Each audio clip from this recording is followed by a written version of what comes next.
Dennis Rader did for 30 years in Wichita, Kansas. Dennis Rader was born on March 9, 1945, in Pittsburgh, Kansas, and grew up in a seemingly normal household. He served in the United States Air Force from 1966 to 1970. After leaving the military, he settled in the Wichita area, married his wife Paula in 1971, had 2 children, and built what looked like a perfectly ordinary suburban life. He worked as an installer for ADT Security Services, then later became a compliance officer for Park City, Kansas. He was active in his local church, Christ Lutheran Church, where he served as president of the Congregation Council. He was a Cub Scout leader. He mowed his lawn. He attended neighborhood barbecues. Everyone in his community considered him a reliable, if somewhat rigid man. But behind that carefully polished exterior, Dennis Rader was the BTK Killer, a name he gave himself. BTK stood for Bind, Torture, Kill, and it described exactly what he did to his victims. Between 1974 and 1991, Rader took the lives of 10 people in the Wichita area, and for decades no one had any idea it was him. His first attack came on January 15, 1974, when he targeted the Otero family.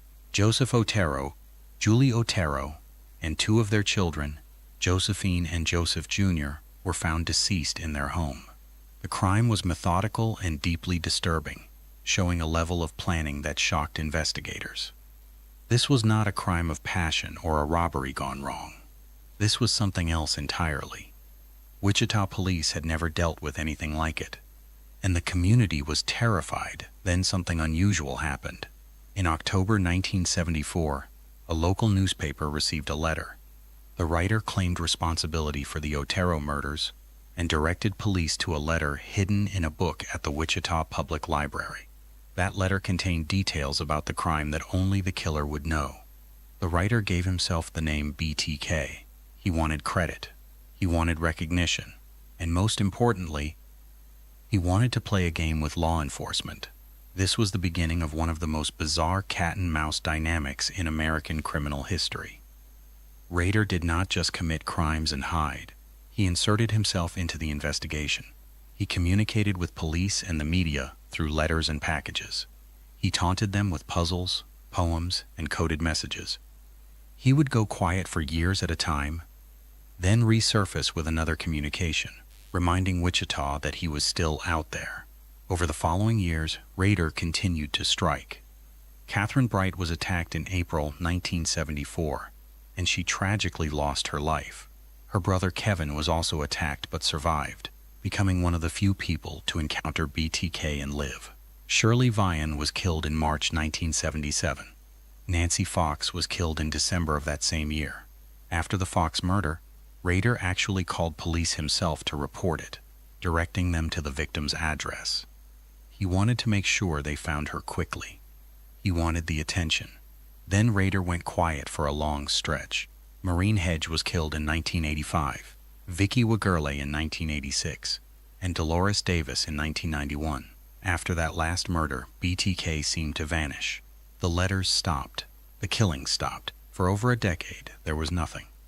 Some investigators wondered if he had died, moved away, or been imprisoned for something else. The case went cold, but it was never forgotten. Wichita lived under a shadow, never knowing for sure if the nightmare was truly over. And here is where the story takes its strangest turn. During all of those years, Dennis Rader was living right there in the community. He was not hiding in a remote cabin. He was not living under a fake identity. He was walking among the very people who feared BTK. He attended community meetings where residents discussed the case. He talked openly about how frightening it all was. He was a compliance officer who enforced local codes and ordinances, someone with a badge and a small amount of authority. People trusted him. People respected him. Some people were even annoyed by how strict he was about lawn maintenance and permit violations.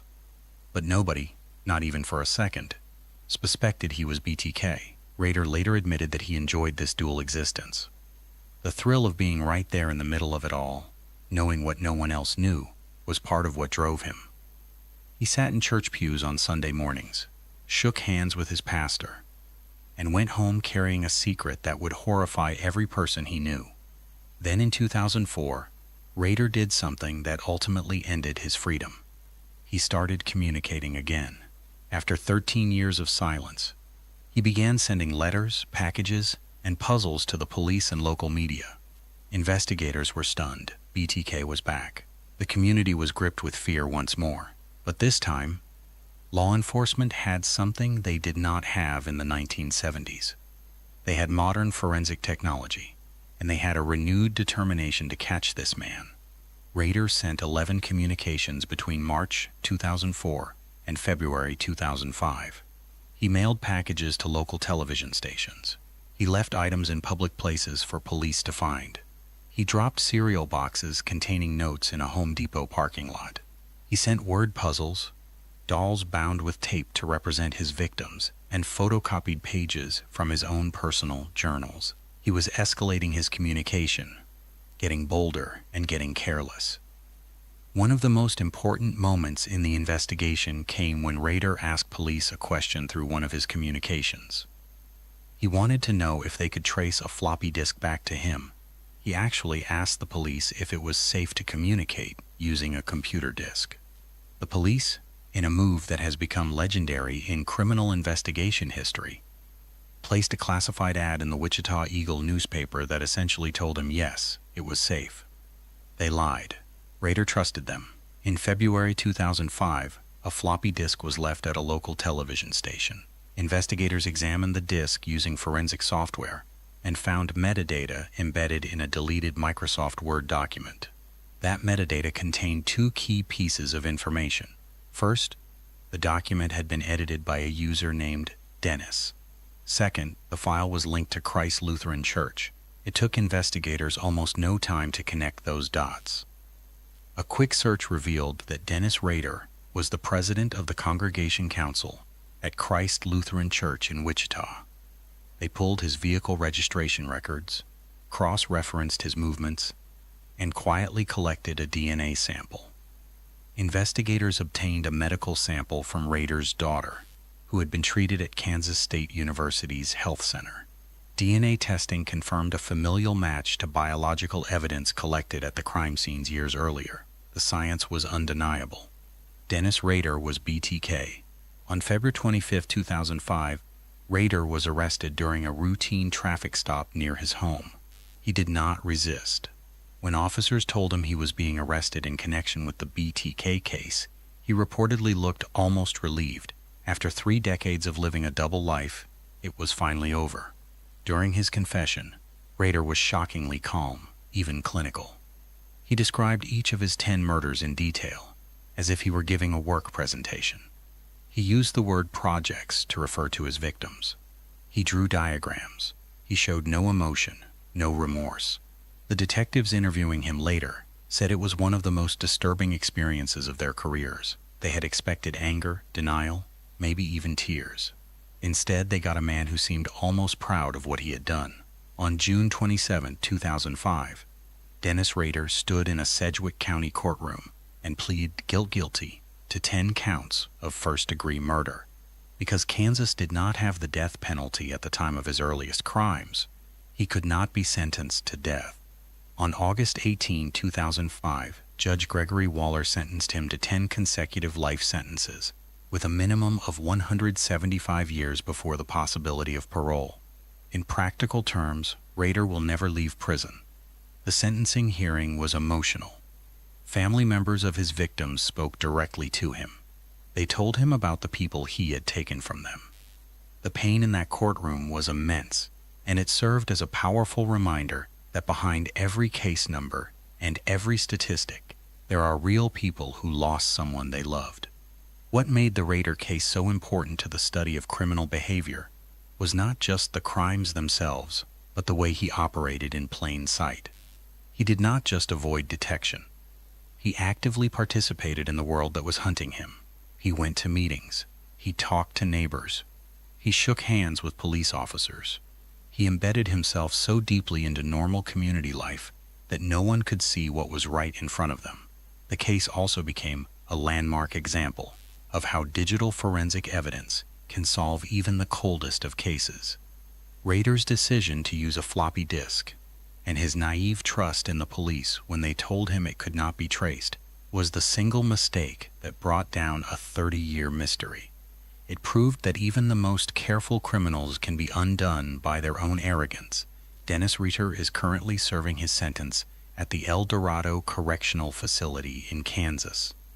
He will spend the rest of his life behind bars. His story is a chilling reminder that the most dangerous people are not always strangers in the shadows. Sometimes they are the ones sitting next to you at church, asking you to keep your hedges trimmed, and smiling at you across the fence. Number 2. John Wayne Gacy. In the late 1970s, the people of Norwood Park Township in unincorporated Cook County, Illinois, knew John Wayne Gacy as a successful businessman, a community organizer, and a man who dressed up as a clown to entertain children at local hospitals and charity events. He went by the name Pogo the Clown. He threw elaborate block parties for his neighbors. He shook hands with politicians. He was even photographed with First Lady Rosalind Carter. To the outside world, John Wayne Gacy was a model citizen. Behind the walls of his ranch-style home at 8213 West Somerdale Avenue, Gacy was hiding something that would shock the entire nation. Buried beneath the crawl space of his home, packed into the foundation itself, were the remains of 26 young men and boys. 3 more victims were found buried elsewhere on his property, and 4 others had been thrown into the Des Plaines River. In total, 33 people lost their lives at his hands between 1972 and 1978, making him one of the most prolific serial killers in American history. But what makes Gacy relevant to this video is not just the scale of his crimes. It is the way he operated in plain sight and even interacted with the very systems that should have caught him. Gacy did not just help police hunt themselves in the traditional sense. He used his standing in the community, his political connections, and his confident public persona to deflect suspicion at every turn. When police came to his door, he invited them in. When detectives questioned him, he played the gracious host. He offered them drinks.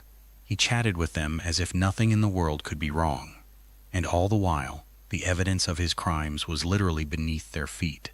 Gacy was born on March 17, 1942, in Chicago, Illinois. His childhood was difficult. His father was an alcoholic who was emotionally and physically abusive, particularly toward John. Despite this, Gacy worked hard to build a life for himself. He got involved in local politics as a young man, joined the Jaycees, a civic organization, and was named the organization's Outstanding Man of the Year in Springfield, Illinois in 1967. He married, had children, and seemed to be building a respectable future, but there were red flags early on. In 1968, Gacy was convicted of sodomy involving a teenage boy in Waterloo, Iowa. He was sentenced to 10 years in prison, but was paroled after serving just 18 months, partly because of his good behavior and his ability to present himself well to authorities. This was a catastrophic failure of the criminal justice system, because it gave a dangerous predator a second chance to offend on a scale no one could have imagined. After his release, Gacy moved back to Illinois, started a construction company called PDM Contractors, and began building his public image all over again. He hired young men to work for him, many of them teenagers. He became active in Democratic Party politics. He organized the Polish Constitution Day parade in his neighborhood. He was the kind of person everyone knew and most people liked. But young men started disappearing. Between 1972 and 1978, a series of young men and teenage boys vanished from the Chicago area. Some were employees of Gacy's construction company. Some were picked up off the streets. Some were lured with promises of work or money. In many cases, their families reported them missing, but police had difficulty connecting the cases to a single suspect. Gacy, meanwhile, was hiding in plain sight in the most literal sense. When neighbors occasionally commented on a bad smell coming from his property, he explained it away as a moisture issue or a problem with his sewer. When people disappeared from his work crew, he acted surprised and unconcerned. He kept throwing parties, kept performing as Pogo the Clown, and kept building his reputation as a generous, outgoing neighbor. The turning point came in December 1978, when a 15-year-old named Robert Piest disappeared from a pharmacy in Des Plaines, Illinois. Robert had told his mother he was going to speak with a contractor about a summer job. That contractor was John Wayne Gacy. Robert's mother went to the police immediately, and Des Plaines investigators began looking into Gacy's background. What they found alarmed them. They discovered his 1968 sodomy conviction in Iowa, which had never come up during his many interactions with law enforcement and local politics. Detectives placed Gacy under 24-hour surveillance. For several days, they followed him everywhere he went. During this time, Gacy did something that still astounds investigators to this day. He invited the officers tailing him to join him for breakfast. He sat across the table from the very detectives who were building a case against him and made casual conversation. He was friendly, relaxed, and charming. He drove around town running errands as if nothing was wrong, even though police were parked right behind him. At one point, he even went to a gas station with a detective and had a normal chat about the holidays. This was Gacy's signature. He used his social skills and his disarming personality to control the narrative. He believed he was smarter than the police, and he acted accordingly. He filed a civil suit against the Des Plaines Police Department, accusing them of harassment. He complained to anyone who would listen that he was being unfairly targeted. He was not running. He was not hiding. He was fighting back, using the legal system itself as a weapon. But the investigation was tightening. On December 22, 1978, investigators obtained a search warrant for Gacy's home. When they entered the crawl space beneath the house, they made a discovery that would become one of the most horrific crime scenes in American history. The smell alone told them what they would find. Investigators began the painstaking process of excavating the crawl space and the surrounding property. Over the following weeks and months, the remains of 29 victims were recovered from beneath and around the home.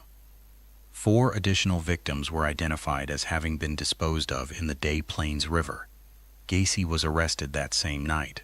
Under interrogation, he initially attempted to play the same confident, talkative role he had always played, but the evidence was overwhelming, and eventually he began confessing. He claimed that many of the killings happened during what he described as blackouts or episodes where he was not fully in control of his actions. Investigators and psychologists largely dismissed this claim as a manipulation tactic, consistent with Gacy's lifelong pattern of presenting himself as something he was not. The trial of John Wayne Gacy began on February 6, 1980, in Cook County. His defense team attempted an insanity plea, arguing that Gacy suffered from multiple personality disorder and was not responsible for his actions. The prosecution presented overwhelming physical evidence, testimony from survivors who had escaped Gacy's attacks, and psychiatric experts who testified that Gacy was fully aware of what he was doing and went to great lengths to conceal it. The jury deliberated for less than 2 hours before returning guilty verdicts on all 33 counts of murder. Gacy was sentenced to death. He spent 14 years on death row at the Menard Correctional Center in Chester, Illinois, during which time he took up oil painting and gave media interviews, continuing his pattern of seeking public attention. On May 10, 1994, John Wayne Gacy was executed by lethal injection at the Stateville Correctional Center in Crest Hill, Illinois. His reported last words were dismissive and showed no remorse. Even after his death, the case continued to demand attention. Several of Gacy's victims remained unidentified for decades. Thanks to advances in DNA technology, the Cook County Sheriff's Office launched the effort to identify the remaining unknown victims.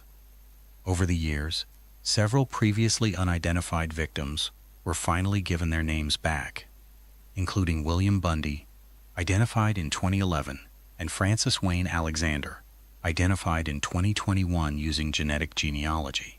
As of my last reliable information, some victims still remain unidentified. The Gacy case is a permanent warning about the danger of surface impressions.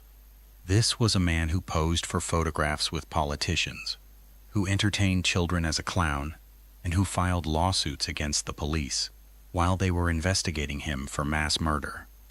He did not just help police hunt themselves. He actively tried to rewrite the story while it was still being told.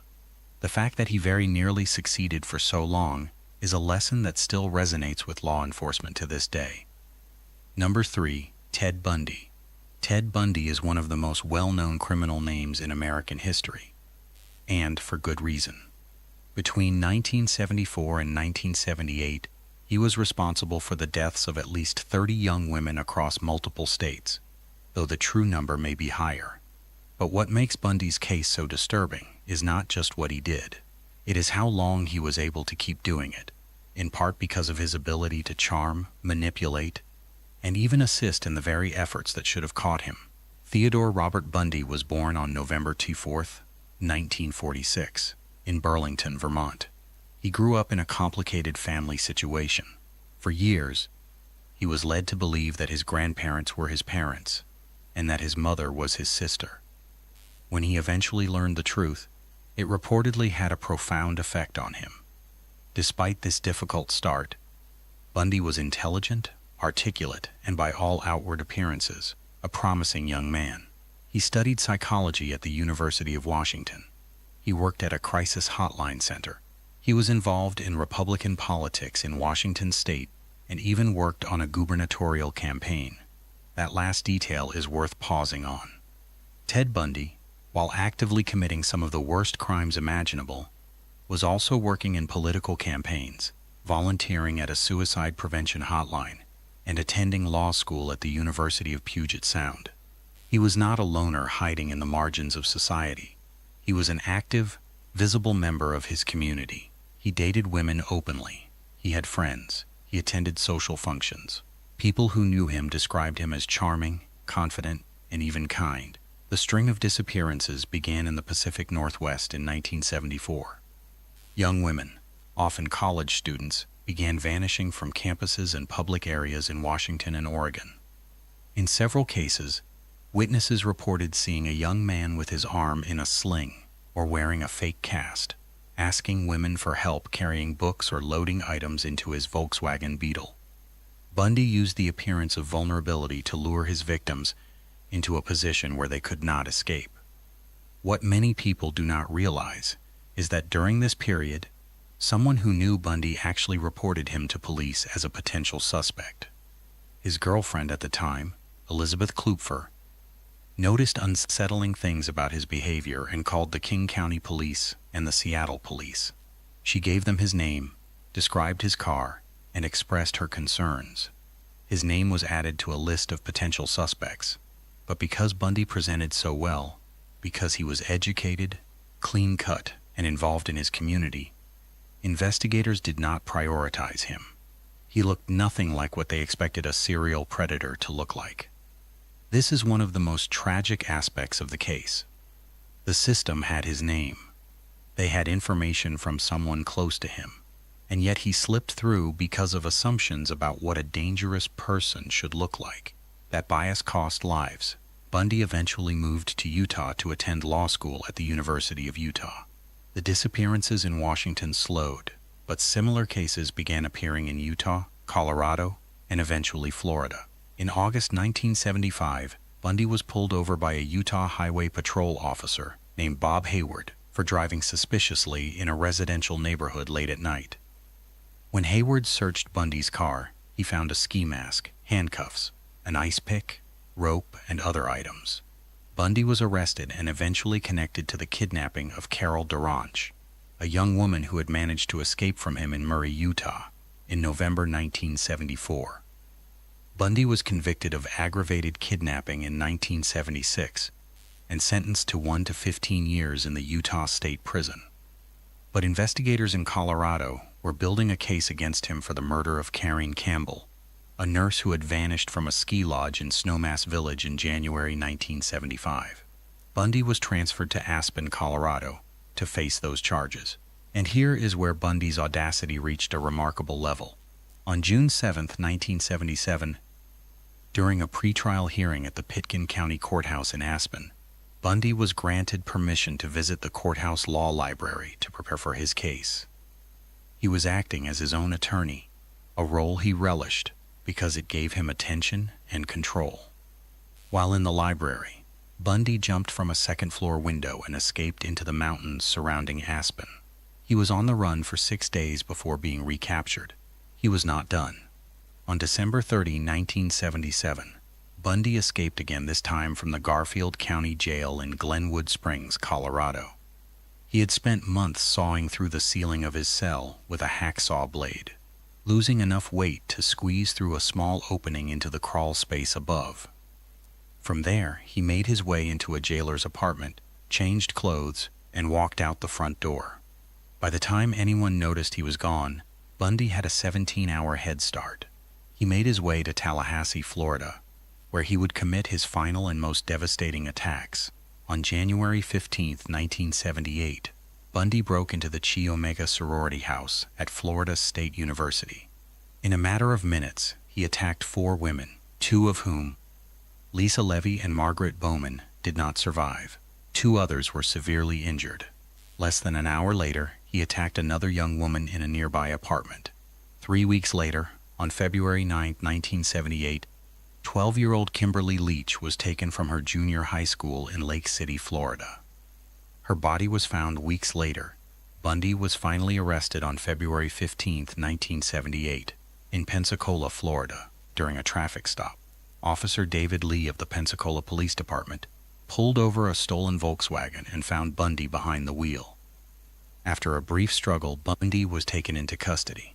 This time, he would not escape. During his trials in Florida, Bundy again insisted on representing himself, at least in part. He cross-examined witnesses. He made legal arguments. He even proposed to his girlfriend, Carol Ann Boone, during the penalty phase of his trial, exploiting a quirk of Florida law that made a courtroom declaration of marriage legally binding. This theatricality was part of who Bundy was. He used every stage available to him, every camera, every microphone, to project an image of control and intelligence. He wanted the world to see him as extraordinary, even while being judged for monstrous acts. It did not work in the end. The evidence was overwhelming. Bite mark evidence, which was newer forensic science at the time, played a key role in linking Bundy to the Chi Omega attack. Forensic odontologist Richard Souveron matched a bite mark left on victim Lisa Levy to Bundy's dental impressions. Fiber evidence, eyewitness testimony, and circumstantial evidence built a picture the jury could not ignore. On July 24, 1979, Ted Bundy was found guilty of 2 counts of murder and 3 counts of attempted murder in the Chi Omega case. He received the death penalty. In a separate trial in 1980, he was convicted of the murder of Kimberly Leach and received another death sentence. Bundy spent nearly a decade on death row at Florida State Prison. During that time, he gave a series of interviews, most notably to FBI profiler Robert Kessler and to evangelist James Dobson. In his final interviews, Bundy confessed to approximately 30 murders across 7 states, though experts believe the real number could be significantly higher. He provided some details that helped investigators locate the remains of several victims. But many questions remain unanswered. On January 24, 1989, Ted Bundy was executed in the electric chair at Florida State Prison in Rayford, Florida. Outside the prison, a crowd gathered and cheered. It was a grim scene, reflecting the deep anger and fear Bundy had caused across the country. The lasting impact of the Bundy case on law enforcement is significant. It directly contributed to the creation of the Violent Criminal Apprehension Program, known as VICAP, which was designed to help law enforcement agencies across the country share information about violent crimes. Before VICAP, serial offenders like Bundy could move from state to state, and police departments had no efficient way to connect the dots. Bundy exploited that weakness, and the system changed because of it. His case is also a permanent lesson about the danger of assumptions. Bundy did not look like a monster. He looked like a law student. He looked like a campaign volunteer. He looked like the kind of guy your parents would have approved of, and that was precisely what made him so dangerous.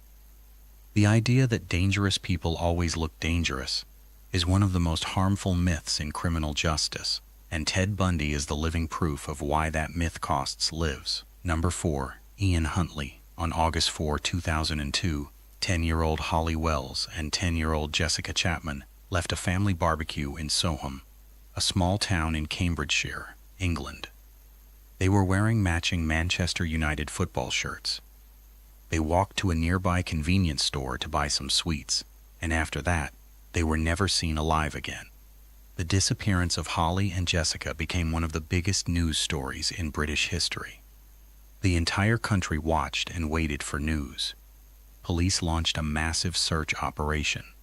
Volunteers combed fields and footpaths. The media covered the case around the clock. Posters of the two girls were everywhere.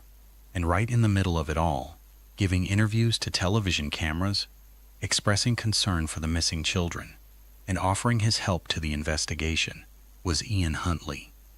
Huntley was the caretaker at Soham Village College, the local secondary school. He was known in the community. He lived with his girlfriend, Maxine Carr, who was a teaching assistant at the primary school Holly and Jessica attended. After the girls went missing, Huntley inserted himself directly into the public response. He spoke to television reporters, appearing concerned and eager to help. He told journalists that he had been one of the last people to see the girls, claiming they had walked past his house that evening. He described how he hoped they would be found safe. He was calm, cooperative, and appeared genuinely distressed. What no one realized at the time was that Huntley was not just a witness. He was the person responsible for their deaths. Holly and Jessica had walked past his home, and he had lured them inside. What exactly happened in that house remains partly unclear, as Huntley changed his story multiple times, but the outcome was devastating. Both girls lost their lives inside his home. He then drove their bodies to a remote area near the village of Lakenheath in Suffolk, beside a path near an RAF base. He set fire to the remains and concealed them in a ditch. For 13 days, Huntley continued to live his life in Soham, participating in the search and speaking to the press, while knowing exactly where the children were. He even attended a community vigil. He spoke to officers involved in the investigation. He maintained his role as a concerned local for nearly 2 weeks. Meanwhile, the investigation was expanding rapidly. The case was assigned to Detective Superintendent David Beck of the Cambridgeshire Police, and it became one of the most resource-intensive missing persons investigations ever conducted in England. Thousands of people were interviewed. CCTV footage was collected from across the region. Phone records were analyzed. One of the early breaks came from CCTV footage captured at a sports center in Soham. The footage showed Holly and Jessica walking along a street near Huntley's home on the evening they disappeared.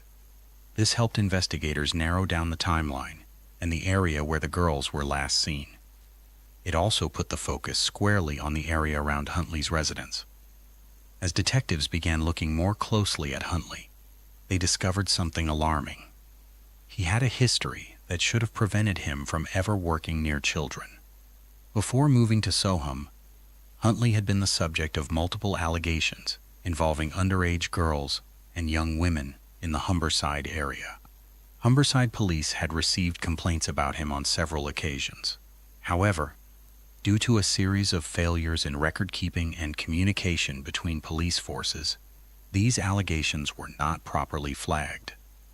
When Huntley applied for the caretaker position at Soham Village College, a standard background check came back clean. This failure became one of the most significant elements of the case and led to a complete overhaul of how background checks were conducted for people working with children in England. On August 17, 2002, a game warden discovered the remains of Holly and Jessica near Lakenheath. The charred Manchester United shirts were found in a bin at the school where Huntley worked as caretaker. Forensic examination confirmed the worst fears of the entire nation. Both girls had been murdered. Huntley was arrested on August 17, 2002. his girlfriend Maxine Carr was also arrested.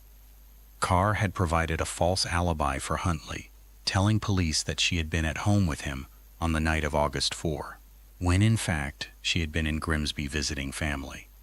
She claimed she had lied to protect Huntley, but insisted she did not know about the murders. This claim was heavily scrutinized but ultimately accepted by the court for the purposes of the charges against her. The trial began on November 3, 2003, at the Old Bailey in London. Huntley's defense team argued that the deaths were accidental, claiming that Holly had suffered a nosebleed while visiting his house and that he accidentally caused her death while trying to help. He said Jessica began screaming and he silenced her in a panic. This account was widely disbelieved by prosecutors, forensic experts, and ultimately the jury. The deliberate concealment of the bodies, the burning of evidence, and Huntley's prolonged deception all pointed to guilt. On December 17, 2003, Ian Huntley was found guilty of 2 counts of murder. He was sentenced to 2 concurrent terms of life imprisonment, with a minimum term of 40 years. This meant he would not be eligible for parole until at least 2042. Maxine Carr was convicted of conspiring to pervert the course of justice and sentenced to 3.5 years in prison. After her release, she was given a new identity and lifetime anonymity by the British courts, one of only a handful of people to receive such protection. The aftermath of the Soham murders was enormous. An independent inquiry led by Sir Michael Bichard examined the failures that allowed Huntley to work near children, despite his history. The Bichard inquiry, published in June 2004, found systemic failures in the way police forces shared intelligence and how background checks were conducted. It led to the creation of the National Policing Improvement Agency and eventually the Disclosure and Barring Service, which now handles enhanced background checks for anyone working with children or vulnerable adults in England and Wales. The case also changed how the British public thought about community trust. Huntley was not a stranger lurking in the shadows. He was a local figure, someone people recognized and interacted with daily. The fact that he stood in front of television cameras, performed the role of a concerned neighbor, and actively participated in the search for children he had already killed was a level of deception that shook the nation to its core. Ian Huntley remains in prison. He has been attacked by fellow inmates on multiple occasions and reportedly attempted to end his own life more than once. The pain he caused to the families of Holly Wells and Jessica Chapman and to the town of Soham is permanent. The Soham case is a harsh reminder that the person who seems most eager to help is sometimes the one who has the most to hide. Huntley wanted to be seen as cooperative, as innocent, as just another worried neighbor. He gave interviews, he answered questions, he played the part perfectly. But the truth was hiding in plain sight, and when it finally came out, it changed an entire country's approach to protecting its children. Number 5. Edmund Kemper. Edmund Emil Kemper III stands 6 feet 9 inches tall and weighs over 250 pounds. He has an IQ estimated at around 145. He is articulate, well-spoken, and has been described by FBI agents and detectives as one of the most cooperative and insightful serial offenders they have ever interviewed. He is also responsible for the deaths of 10 people, including his own mother. What makes Kemper particularly relevant to this video is that he literally walked into a police station and confessed, and the police did not believe him. He had to call back multiple times before anyone took him seriously.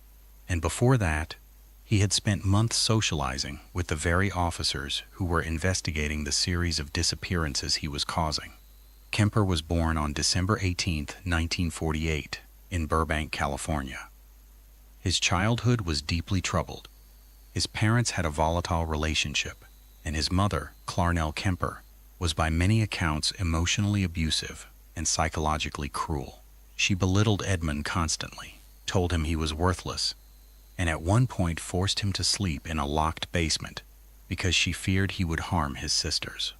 Whether that fear was justified or born from her own instability, the environment was toxic. Young Edmund began showing disturbing behavior early, including acts of cruelty toward animals. At the age of 15, Kemper committed an act that should have been a permanent warning signal. On August 27, 1964, he shot and killed both of his paternal grandparents at their ranch in North Fork, California. When asked why he had done it, Kemper reportedly said he wanted to see what it felt like. He was committed to the Atascadero State Hospital for the Criminally Insane, where he was diagnosed with paranoid schizophrenia. He spent 5 years there, and during that time, he did something that would have a disturbing impact on his future crimes. He was assigned to work alongside the psychologists administering tests to other patients. He learned how the evaluation system worked. He learned what answers the doctors wanted to hear. He learned how to present himself as recovered, insightful, and no longer dangerous. In 1969, at the age of 21, Kemper was released from Atascadero against the recommendation of several doctors. His juvenile records were sealed, and he was placed in the custody of his mother, who was living in Santa Cruz, California. This decision was, in hindsight, catastrophic. In Santa Cruz, Kemper began building a life that, on the surface, looked unremarkable. He worked a series of jobs and eventually secured a position with the California Department of Transportation. He bought a car, he socialized, and most notably, he began spending a significant amount of time at a bar called the Jury Room, which was located near the Santa Cruz County Courthouse. This bar was a favorite hangout for local police officers, lawyers, and investigators. Kemper became a regular there. He drank with off-duty cops. He chatted with detectives. He was known to them as Big Ed, a friendly, talkative giant who was genuinely interested in police work. He asked them about their cases. They answered freely, never suspecting that the man buying them drinks was the person they were looking for. Between May 1972 and April 1973, Kemper picked up and murdered 6 female hitchhikers in the Santa Cruz area. The victims were Mary Ann Pesci, Anita Luchessa, Aiko Koo, Cindy Schall, Rosalind Thorpe, and Alice Liu. Most were college students. Kemper would pick them up along the highways and roads leading to and from the University of California, Santa Cruz. He was large, well-spoken, and drove a car with a university parking sticker. To young hitchhikers, he did not seem threatening. During this period, Santa Cruz was experiencing an unprecedented wave of violent crime. In addition to Kemper's victims, 2 other serial offenders were active in the area at roughly the same time, Herbert Mullen and John Linley Frazier. Police were overwhelmed, and the public was terrified. The media began calling Santa Cruz murder capital of the world. And through all of it, Edmund Kemper was sitting at the Jury Room bar, talking to the investigators who were trying to solve his crimes. He would ask about the cases. He would listen to their theories. He would nod sympathetically. He would offer his thoughts. Detectives later admitted that they had discussed details of the investigation with him, not realizing they were essentially briefing the killer on how close or how far they were from catching him. This was not just arrogance, though it certainly was that too. Kemper was also gathering intelligence. He learned what evidence the police had. He learned what investigative techniques they were using. He learned where their attention was focused, and he used that information to stay one step ahead. On Easter weekend in April 1973, Kemper's violence reached its most personal. On Good Friday, April 20, he attacked and killed his mother, Clarnell, in her home. He then called his mother's friend, Sally Hallett, to the house and killed her as well. After these acts, Kemper did not run. He did not hide. He got in his car and drove east. He drove all the way to Puebla, Colorado, listening to the radio the entire time, expecting to hear news of a massive manhunt for him. But there was nothing. No news. No alert. No one was looking for him. Frustrated and, in his own later telling, almost disappointed, Kemper pulled into a phone booth in Pueblo and called the Santa Cruz Police Department. He told them who he was. He told them what he had done. The officer on the phone did not believe him. Kemper was known to the department as Big Ed, the friendly guy from the bar. They thought it was a joke or a prank. Kemper hung up and called back. Again, skepticism. He called a third time and insisted they take him seriously. Finally, a detective who knew him agreed to stay on the line, and Kemper gave enough details to convince them that this was real. Kemper was arrested in Pueblo and extradited back to Santa Cruz. Once in custody, he was extraordinarily forthcoming. He confessed to all of his crimes in extensive detail. He answered every question. He provided information that allowed investigators to recover evidence and remains. His cooperation was so complete that it became a case study in criminal psychology. Kemper seemed to want to be caught. He later said that calling the police was a decision he made, because he knew he would not stop on his own. The trial took place in October and November of 1973. Kemper pleaded not guilty by reason of insanity. His defense argued that his troubled childhood, his history of mental illness, and his time in a psychiatric institution demonstrated that he was not in control of his actions. The prosecution countered that Kemper's methodical planning, his ability to evade detection, and his strategic socializing with police all demonstrated a man who was fully aware of what he was doing and took deliberate steps to avoid consequences. The jury agreed with the prosecution. On November 8, 1973, Edmund Kemper was found guilty on 8 counts of first-degree murder. When asked by the judge what he thought his punishment should be, Kemper reportedly said he should be tortured to death. He was sentenced to life in prison with the possibility of parole. Kemper has been eligible for parole multiple times over the decades and has been denied each time. In several hearings, he has reportedly stated that he does not believe he should be released, acknowledging that he would remain a danger. He has spent his time in prison recording audiobooks for the blind, earning praise for his clear and articulate reading voice. He is currently incarcerated at the California Medical Facility in Vacaville, California. The Kemper case is studied extensively by the FBI and criminal psychologists because of the window it provides into how a highly intelligent offender can manipulate the people around him. Kemper did not just hide from the police. He befriended them. He drank with them. He learned from them. And when he was finally ready to stop, he had to practically beg them to arrest him. If you are finding these stories as fascinating as they are unsettling, take a moment to hit that like button and subscribe to the channel. Drop a comment below and let us know which case has surprised you the most so far. Your support helps us keep making content like this. Number 6. Gary Ridgway. For nearly 20 years, someone was killing women along the Pacific Highway South Corridor near Seattle and Tacoma, Washington, and leaving their remains near the Green River. Police knew they had a serial offender on their hands. Task forces were formed. Suspects were investigated.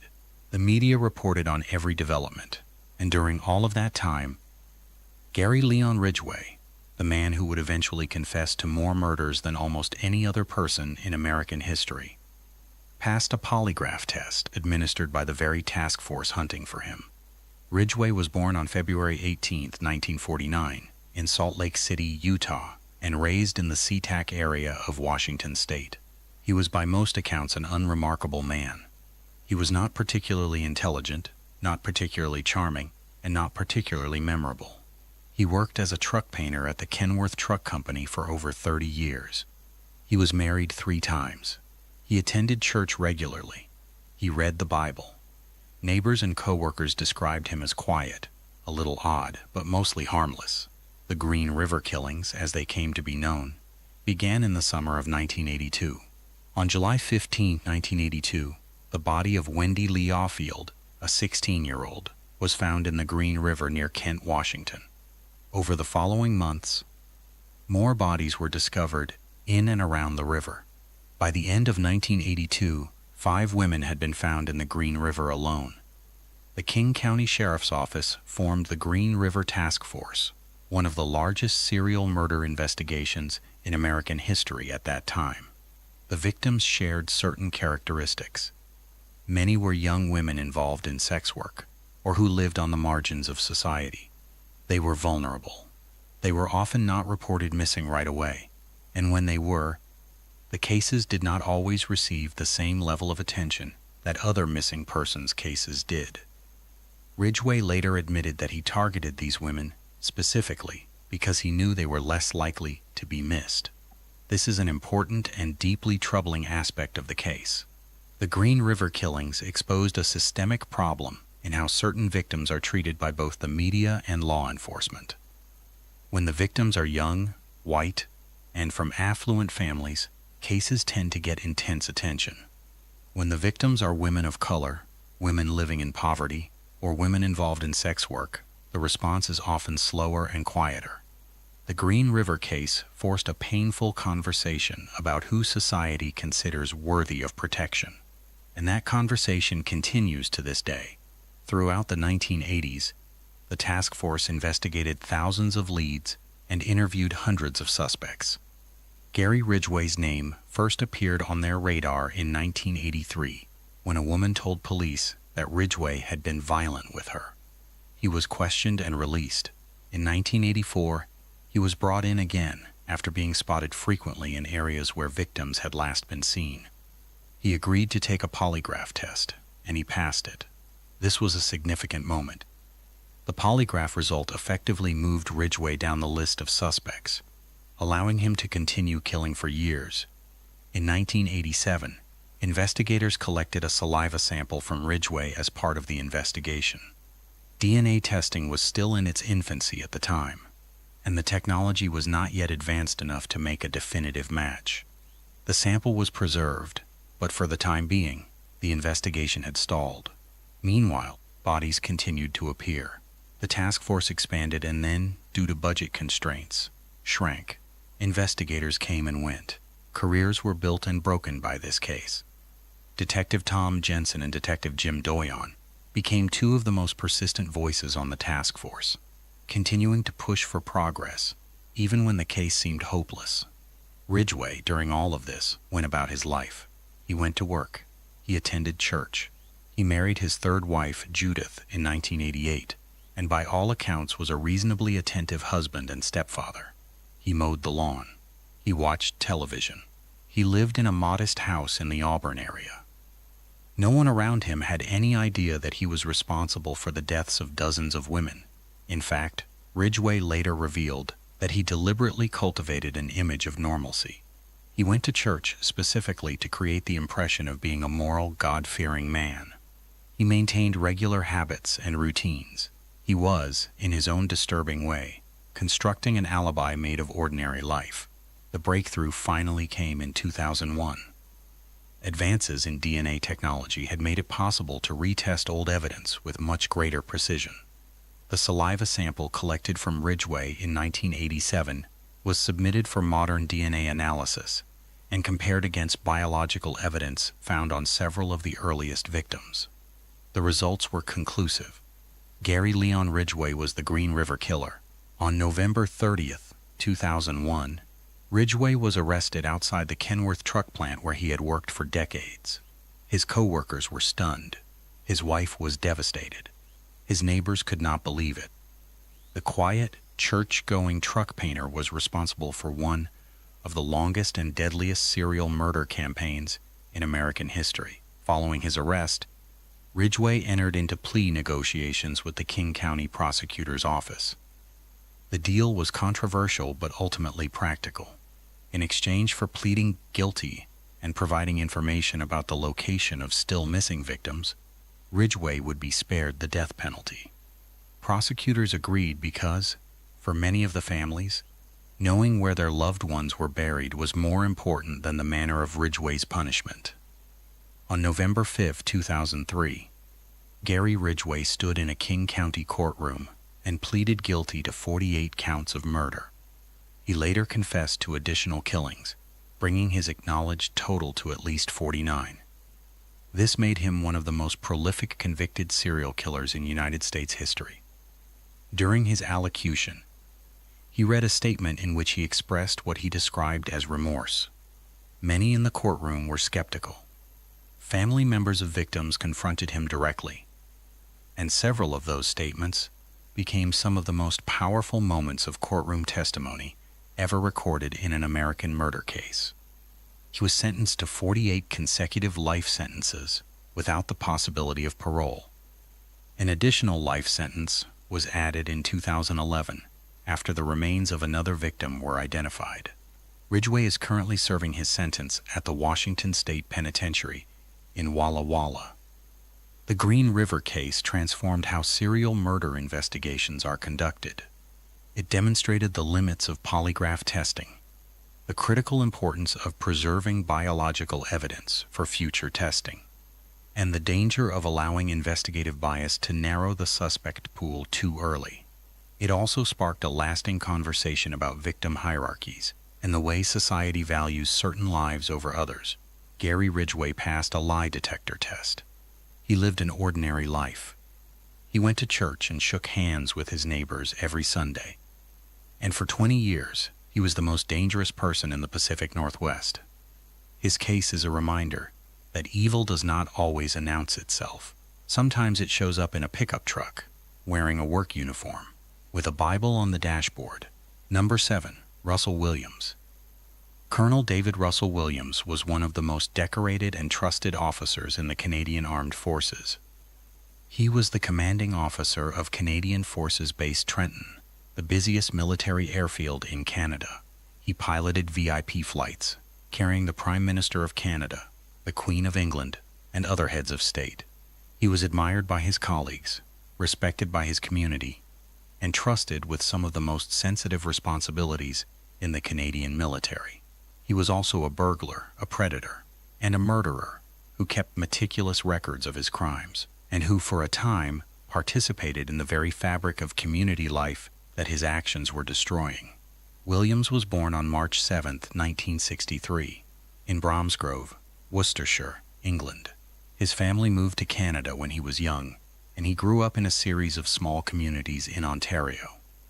He attended Upper Canada College, a prestigious private school in Toronto, and later studied economics and political science at the University of Toronto. He joined the Canadian Forces in 1987 and rose steadily through the ranks, eventually becoming a colonel in 2004. His career was exemplary. He received numerous commendations and awards. He was placed in positions of increasing authority and trust. By the time he was given command of CFB Trenton in July 2009, he was considered one of the finest officers in the Canadian military. But behind that polished exterior, Williams was leading a secret life that had been escalating for years. Beginning in 2007, he started breaking into homes in the Tweed, Ontario area, where he owned a cottage. At first, his crimes were non-violent. He broke into the homes of women and girls, stealing undergarments and taking photographs of himself wearing them. He documented everything obsessively, keeping detailed digital records, including photographs and written logs. Over time, the break-ins escalated. In September 2009, Williams broke into a home in Tweed and physically assaulted the female occupant. In November 2009, he did the same to another woman. These were no longer burglaries. They were violent attacks, and the community was terrified. The Ontario Provincial Police launched an investigation, but the perpetrator seemed to leave little trace. Residents installed extra locks, bought security cameras, and checked on their neighbors. And then things got much worse. On November 25, 2009, Corporal Marie-France Comeau, a military flight attendant based at CFB Trenton, was found dead in her home in Brighton, Ontario. She had been bound and assaulted before being killed. The case was deeply disturbing, not just because of the crime itself, but because Comeau was a member of the military. Someone in or connected to the military community was a strong possibility. On January 28, 2010, Jessica Lloyd, a 27-year-old woman, disappeared from her home near Belleville, Ontario. Her car was still in the driveway. Her belongings were untouched. She had simply vanished. The community was gripped with fear. What people in the area did not know was that their commanding officer at the local military base was responsible for all of it. Williams had been moving through the community as both a leader and a predator simultaneously. He attended remembrance ceremonies. He stood in formation. He issued orders and signed documents. And at night, he broke into homes, The investigation into Jessica Lloyd's disappearance led to a crucial piece of evidence. Tire tracks found near her home were identified as coming from a specific type of tire used on certain SUVs. Ontario Provincial Police Detective Sergeant Jim Smith and his team began cross-referencing vehicle registrations in the area with the tire type. Colonel Russell Williams's Nissan Pathfinder was identified as a match. On February 7, 2010, Williams was asked to come to the Ottawa Police Station for an interview. He believed it was a routine conversation. What followed was one of the most remarkable interrogation sessions in Canadian criminal history. Detective Sergeant Jim Smith conducted the interview, and the entire session was recorded and later made public. Smith began calmly, methodically, and respectfully. He laid out the evidence piece by piece. He showed Williams photographs of the tire tracks. He explained the forensic connections. He spoke quietly, almost conversationally, but with absolute precision. Over the course of several hours, Williams's composure cracked. He went from denial to deflection to silence. And then he began to confess. Williams admitted to the murders of Marie-France Comeau and Jessica Lloyd. He admitted to the sexual assaults. He admitted to 82 counts of breaking and entering. He told investigators where to find Jessica Lloyd's body. He showed no significant emotion, but he was thorough. He answered questions in the same organized, methodical manner he had used throughout his military career. Jessica Lloyd's body was recovered from a rural area outside of Tweed, based on directions Williams provided. The recovery of her remains confirmed the details of his confession. The scale of his crimes was staggering. When investigators searched his home, they found thousands of photographs documenting his break-ins and assaults, along with stolen undergarments sorted and labeled. He had kept a running catalog of his crimes, organized with the same precision he applied to his military duties. The collection was so extensive that it took investigators considerable time to process it all. On October 18, 2010, Russell Williams appeared in a Belleville, Ontario, courtroom and pleaded guilty to 2 counts of first-degree murder, 2 counts of sexual assault, 2 counts of forcible confinement, and 82 counts of breaking and entering. He was sentenced to 2 concurrent life sentences with no possibility of parole for 25 years. Under Canadian law, he will be eligible for a parole hearing in 2035, though the likelihood of release is considered extremely low. Following the sentencing, the Canadian Armed Forces took the unprecedented step of stripping Williams of his rank, his commission, and his medals. His uniform was burned. His military record was effectively erased. Chief of Defense Staff General Walter Natinsik publicly stated that Williams had disgraced the uniform and that his actions were a betrayal of everything the military stands for. The Williams case sent shockwaves through Canada. It challenged fundamental assumptions about trust, authority, and the ability of institutions to identify threats from within. This was not a marginalized individual on the fringes of society. This was one of the most senior officers in the Canadian military, a man entrusted with national secrets, who flew the Prime Minister and the Queen. The cognitive dissonance between who he appeared to be and who he actually was remains deeply disturbing. The case also became a model for interrogation technique. The Jim Smith interview is now used as a training tool in law enforcement academies across Canada and internationally. Smith's calm, methodical approach, building the case piece by piece, giving the suspect room to talk, never raising his voice, and never resorting to aggression, is considered a masterclass in how to obtain a confession ethically and effectively. Russell Williams is currently incarcerated at the maximum security Port Cartier institution in Quebec. He is kept in protective custody due to the nature of his crimes and his high public profile.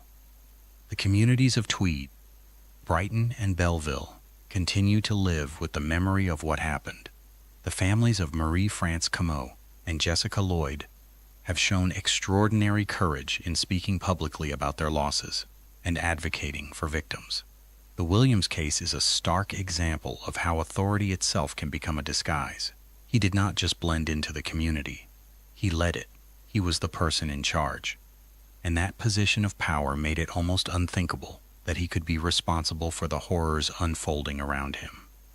When trust in authority becomes blind, it creates the perfect conditions for that authority to be abused. Number 8. Joanna Dennehy. On March 29, 2013, Kevin Lee's body was found in a ditch near Newborough, Cambridgeshire, England. He was dressed in a distinctive way that was clearly intended to humiliate him. He had been fatally stabbed. 2 days earlier, the bodies of Łukasz Słaboszewski and John Chapman had been discovered in ditches near Peterborough. All 3 men had been killed within a span of about 10 days, and the person responsible was a 31-year-old woman named Joanna Dennehy. What makes Dennehy's case particularly relevant to this video is not just the fact that she killed 3 men in rapid succession, but what happened after those killings. Rather than going into hiding, Dennehy went on a spree. She traveled to Hereford, over 100 miles away, and attacked 2 more men in broad daylight, stabbing them and leaving them for dead. Both survived, but the attacks were brazen and seemingly random.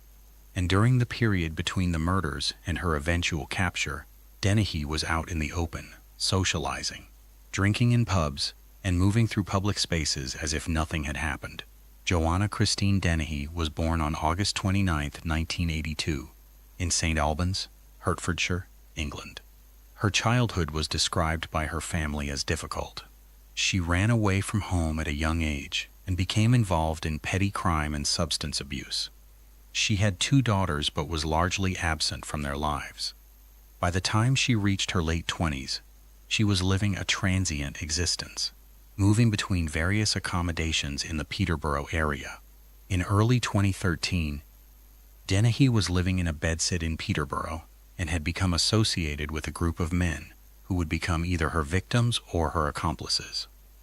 Her first victim was Łukasz Słaboszewski, a 31-year-old Polish man whom she had befriended. On or around March 19, 2013, she lured him to a property and stabbed him fatally. She then enlisted the help of 2 men she knew, Gary Stretch and Leslie Layton, to help dispose of the body. Stretch, whose real name was Gary Richards, was a large man who was reportedly infatuated with Dennehy and willing to do whatever she asked. Just days later, on March 29, Dennehy killed John Chapman, a 56-year-old man who lived in a bedsit in the same building. She then killed Kevin Lee, a 48-year-old landlord who had been in a personal relationship with her. The 3 murders happened within approximately 10 days, and they were carried out with a kind of cold indifference that stunned investigators. After the killings, Dennehy did not attempt to flee the country or go into hiding in any meaningful way.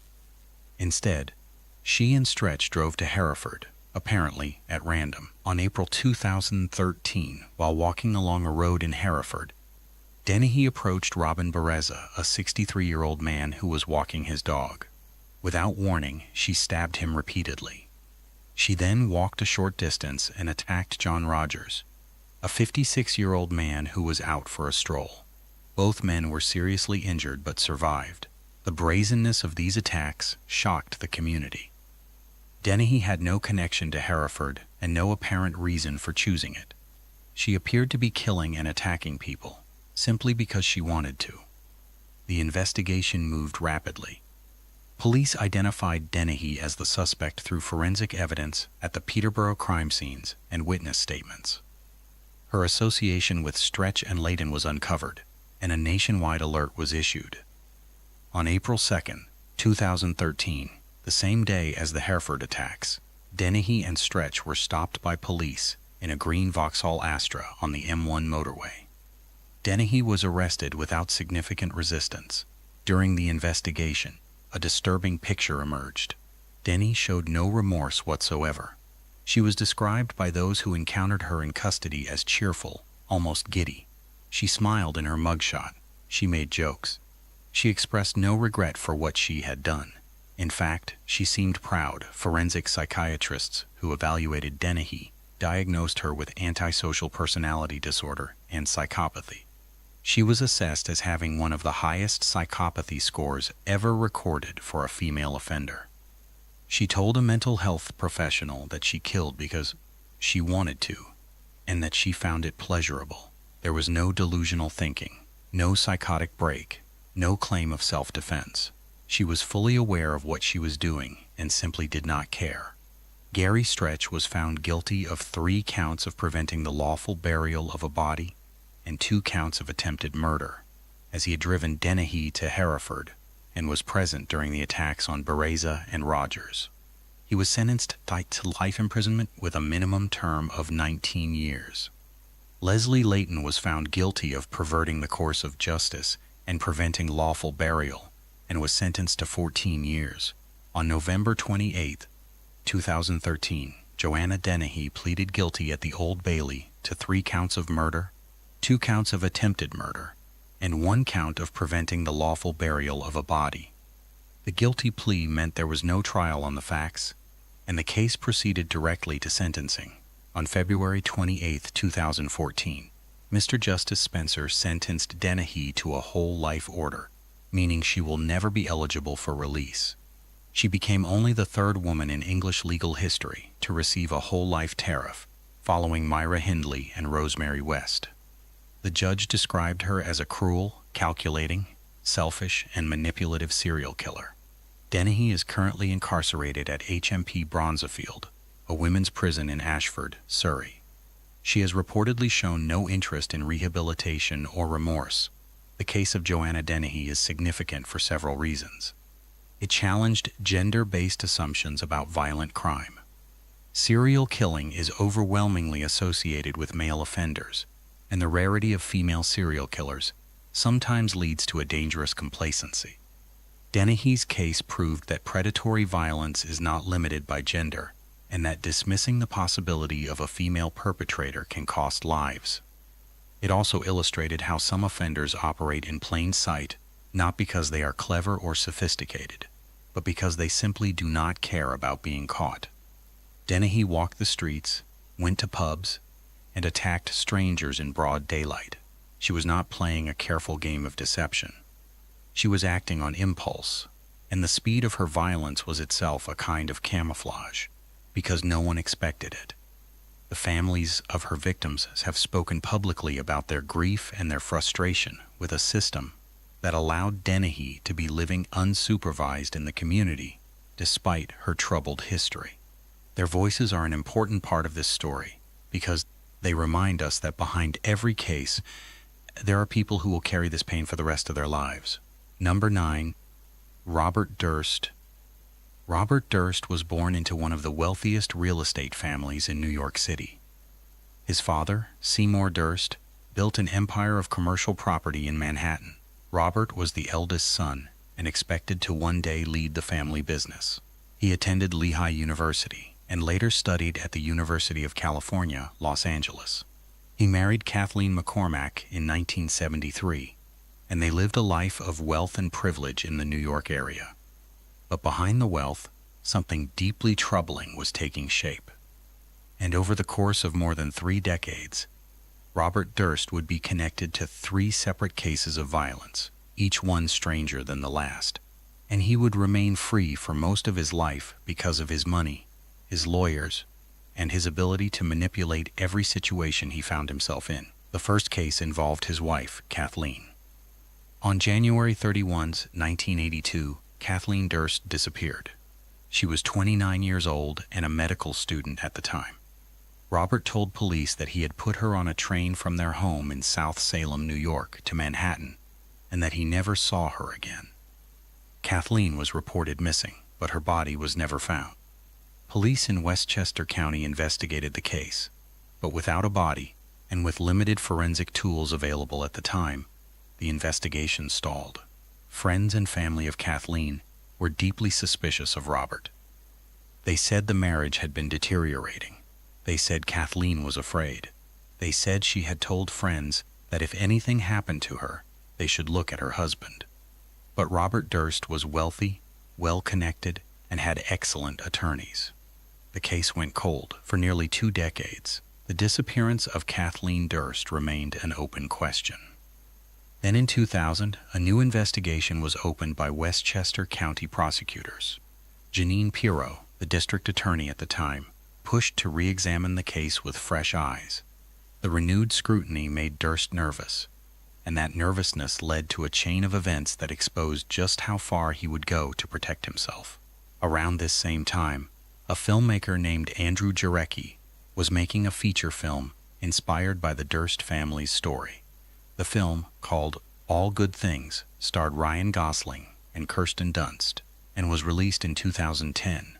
But more important than the film itself was what happened afterward. Jarecki became fascinated with the real story behind the fiction, and he began working on a documentary series that would become one of the most extraordinary pieces of true crime journalism ever produced. But before the documentary, there was the case of Susan Berman. Susan was a close friend of Robert Durst. She was the daughter of a Las Vegas organized crime figure and had become a writer and journalist. Importantly, Susan Berman was believed to have provided a false alibi for Durst at the time of Kathleen's disappearance. When investigators reopened the Kathleen Durst case in 2000, they wanted to speak with Susan. On December 24, 2000, Susan Berman was found dead in her home in Benedict Canyon, Los Angeles. She had been shot once in the back of the head. The execution-style nature of the killing immediately raised suspicions, and Robert Durst quickly became a person of interest. But once again, there was insufficient evidence to charge him, and so, once again, Durst walked away. Then came the strangest chapter yet. In September 2001, Durst was living in Galveston, Texas, disguised as a mute woman named Dorothy Siner. He rented a room in a low-income boarding house, wore women's clothing, and told neighbors he could not speak. He was hiding from the scrutiny generated by the renewed investigations into Kathleen's disappearance and Susan Berman's death.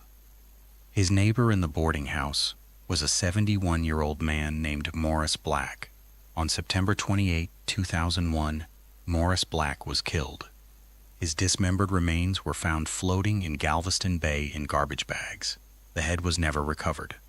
Durst was identified as the primary suspect, and he fled Texas before he could be arrested. He was captured weeks later in Bethlehem, Pennsylvania, after being caught shoplifting a chicken sandwich from a Wegmans grocery store, despite having over $37,000 in cash in his car. At his trial in Galveston in 2003, Durst's defense team argued that the killing of Morris Black was an act of self-defense, and that the dismemberment was done in a panic. Despite the extraordinary circumstances of the case, the jury acquitted Durst of murder. It was a result that stunned legal observers and left many questioning whether Durst's wealth and legal resources had once again insulated him from consequences. And then came the documentary. Andrew Jarecki spent years interviewing Durst for what would become The Jinx, The Life and Deaths of Robert Durst, a 6-part HBO documentary series that premiered in February 2015. Jarecki approached Durst directly and, remarkably, Durst agreed to sit down for extensive on-camera interviews. Why he agreed remains a subject of debate. Some believe he was arrogant enough to think he could outsmart the filmmakers. Others believe he was compelled by the same narcissistic need for attention that had marked so much of his life. Over the course of the series, Jarecki presented evidence, testimony, and analysis that built a damning picture. In the final episode, which aired on March 15, 2015, the most explosive moment in true crime documentary history occurred. After his final interview, Durst went to the bathroom while still wearing a wireless microphone. Not realizing the mic was still recording, he muttered to himself. The words he spoke were captured clearly. "What the hell did I do? Killed them all, of course." This so-called hot mic moment sent shockwaves around the world. Within 24 hours of the episode airing, Robert Durst was arrested in New Orleans on a warrant issued by the Los Angeles County District Attorney's Office for the murder of Susan Berman. He had been found in a hotel room with a fake identification, a latex mask, a revolver, marijuana, and over $40,000 in cash. The case against Durst for Berman's murder took years to reach trial, delayed by legal maneuvering and the global pandemic. The trial finally began in March 2021 in Los Angeles County Superior Court. Prosecutors presented a detailed case, arguing that Durst killed Berman to prevent her from telling investigators what she knew about Kathleen's disappearance. The evidence included the hot mic confession, handwriting analysis linking Durst to an anonymous note sent to police directing them to Berman's body, testimony from witnesses who described Durst's behavior before and after the killing, and circumstantial evidence tying the three cases together. On September 17, 2021, the jury found Robert Durst guilty of first-degree murder in the killing of Susan Berman. On October 14, 2021, he was sentenced to life in prison without the possibility of parole. On January 10, 2022, Robert Durst died at the age of 78 at a state prison medical facility in Stockton, California. He had been suffering from multiple health problems, including bladder cancer and esophageal cancer. The Durst case is a disturbing illustration of how wealth can distort justice. For decades, Robert Durst was able to evade accountability through expensive legal representation, geographic mobility, and the sheer audacity of his behavior. He quite literally participated in a documentary that examined his own crimes, seemingly unable to resist the spotlight, even when it threatened to expose him. The case also forced a public reckoning with how differently the justice system treats people based on their economic status. A man with fewer resources, who had been connected to 3 separate deaths, who had been caught with a dismembered body in garbage bags, would almost certainly not have spent decades as a free man. Durst's story is uncomfortable, precisely because it reveals truths about the American justice system that many people would prefer not to confront. And perhaps most memorably, it was his own voice, captured on a microphone he did not know was on, that finally sealed his fate. In the end, Robert Durst helped solve his own case by simply being unable to keep quiet. Number 10, Andrei Chikatilo. Between 1978 and 1990, someone was killing people across the Rostov Oblast region of the Soviet Union and leaving their remains in forests, ravines, and wooded areas near train stations. The killer targeted women and children, often approaching them at bus stops and railway platforms, luring them away with promises of food or gifts. Over the course of 12 years, 52 people lost their lives, and the man responsible, Andrei Romanovich Chikatilo, was a school teacher, a Communist Party member, and a seemingly unremarkable bureaucrat who passed through police checkpoints and was even arrested and released during the investigation because the system failed to connect the dots. Chikatilo was born on October 16, 1936, in Yabluchne, a small village in the Ukrainian Soviet Socialist Republic. He grew up during the aftermath of the Holodomor, the devastating famine that killed millions in Ukraine in the 1930s, and during the chaos of World War II. His childhood was defined by poverty, hunger, and trauma. He later claimed that his older brother had been killed and cannibalized by starving neighbors during the famine, though historians have not been able to verify this specific claim. Whether or not that particular detail is true, the environment Chikatilo grew up in was one of extreme deprivation and violence. Despite his difficult beginnings, Chikatilo pursued education. He earned a degree in Russian literature and became a teacher. He later worked as a factory supply clerk and a party organizer. He married and had 2 children. To those around him, he was a quiet, somewhat awkward man who did his job and did not stand out. His first known killing took place on December 22, 1978.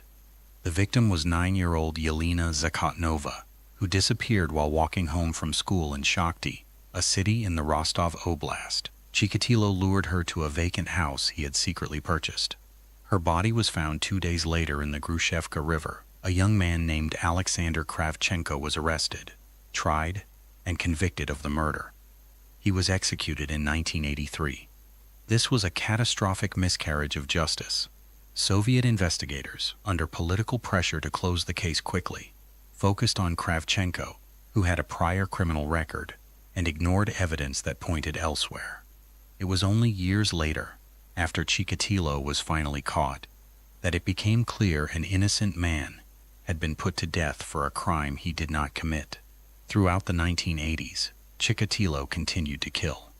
He primarily targeted young women and children, approaching them in public places, especially near train and bus stations. He traveled extensively for his job, which involved procurement and supply logistics for a factory, giving him legitimate reasons to move between cities. This mobility made it difficult for investigators to pin down a single suspect. Soviet law enforcement was deeply hampered by the political system of the time. Serial killing was considered a product of Western capitalist society, not something that happened in the Soviet Union. Officially, the Soviet state denied that serial murder existed within its borders. This ideological blind spot meant that resources were slow to be allocated, interagency cooperation was poor, and investigators faced political pressure to resolve cases quickly and quietly, rather than thoroughly. The investigation was led at various points by multiple agencies, but the most persistent investigator was Viktor Burakov, a forensic analyst with the Rostov Oblast Police. Burakov dedicated years of his career to tracking the killer, who had been given the name the Rostov Ripper and the Forest Strip Killer by investigators and the media. Burakov and his team compiled an enormous amount of evidence, but the Soviet bureaucratic system made it difficult to coordinate efforts across jurisdictions. In 1984, Chikatilo was actually detained by police during a surveillance operation at a bus station. Officers noticed him acting suspiciously, approaching young women and children. He was brought in for questioning, and his briefcase was searched. Inside, investigators found a length of rope and a knife. A blood sample was taken. Here is where the story takes one of its most frustrating turns. The blood sample was tested and found to be type A. However, biological evidence collected from several crime scenes indicated the killer had type AB blood. Because the blood types did not match, Chikatilo was released. It was later discovered that Chikatilo was one of a very small number of people who are non-secretors, meaning that their blood type, as determined by blood testing, does not necessarily match the type that would appear in other bodily fluids. This rare biological quirk effectively gave Chikatilo an accidental alibi, and it cost investigators 6 more years and many more lives. Chikatilo was freed and continued killing. The 1984 release of Chikatilo is considered one of the greatest failures of the investigation. He had been in their hands. He had rope and a knife, and he walked out the door because of a laboratory result that was misinterpreted. Throughout the late 1980s, the killings continued, though there were periods of pause that investigators could not explain at the time. Chikatilo later said that he sometimes stopped killing for months or even a year or more, particularly during periods when police activity was high or when he was under personal stress. In November 1990, the investigation reached its conclusion. Police set up undercover surveillance operations at train stations and bus stops across the Rostov Oblast. On November 6, 1990, an undercover officer spotted Chikatilo emerging from a wooded area near a train station in Leskos, looking disheveled and with what appeared to be blood on his face and hands. The officer noted his identity, but did not arrest him immediately. When investigators checked his records, they found that he had been detained in 1984 and that he had been questioned in connection with suspicious behavior on multiple other occasions. On November 20, 1990, Andrei Chikatilo was arrested outside his home. Under interrogation, he initially denied everything, but over the course of several days, he began to confess. Eventually, he admitted to 52 murders committed over 12 years.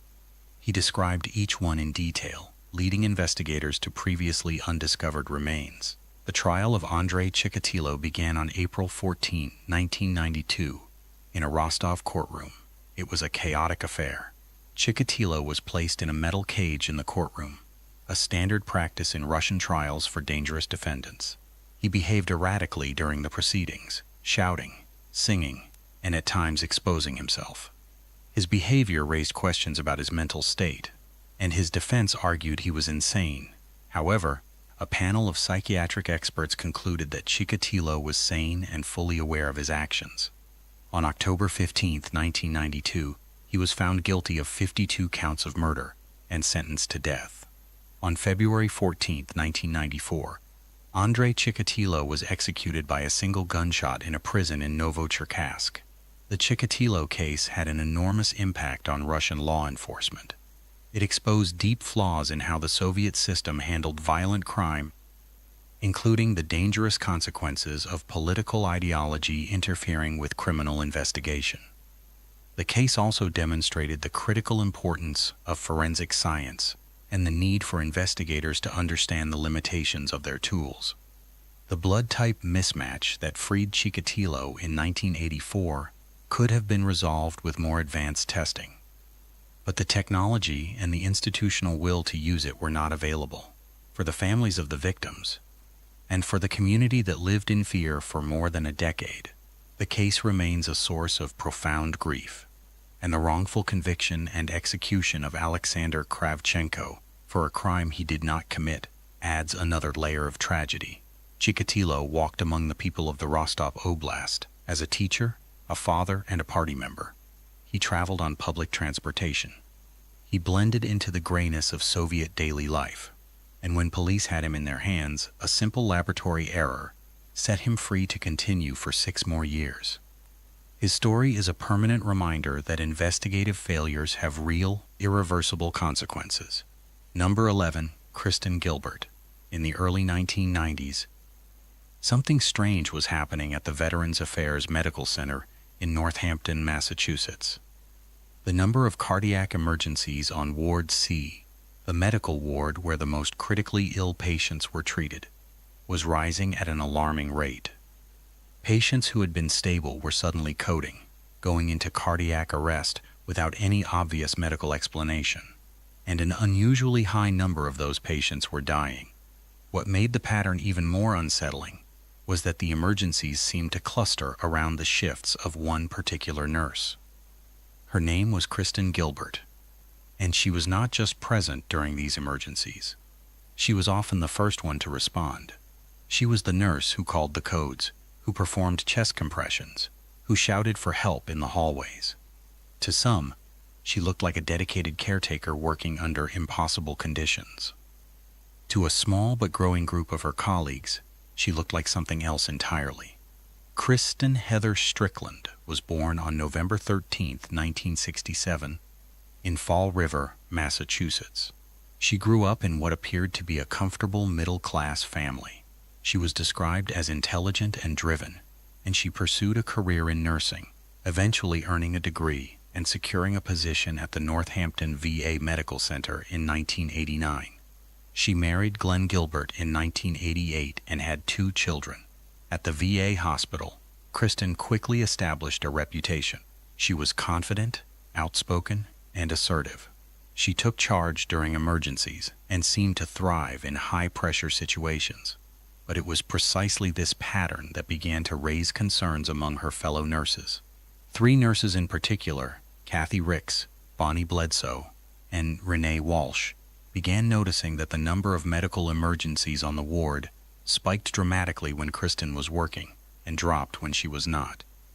They also noticed something else.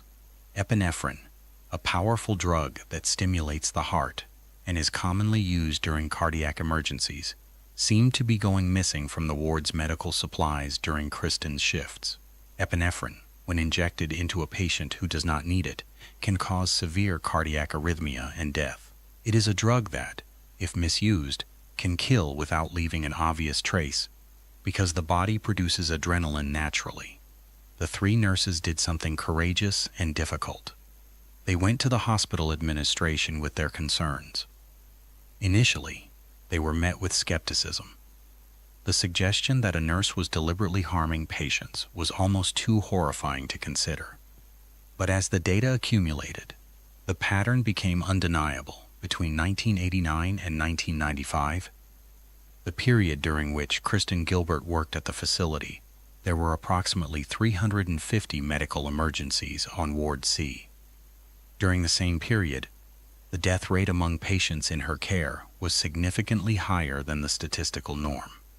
When she was on vacation or called in sick, the emergency rates plummeted. An internal investigation was launched, and the hospital's Inspector General's office contacted the United States Attorney's Office.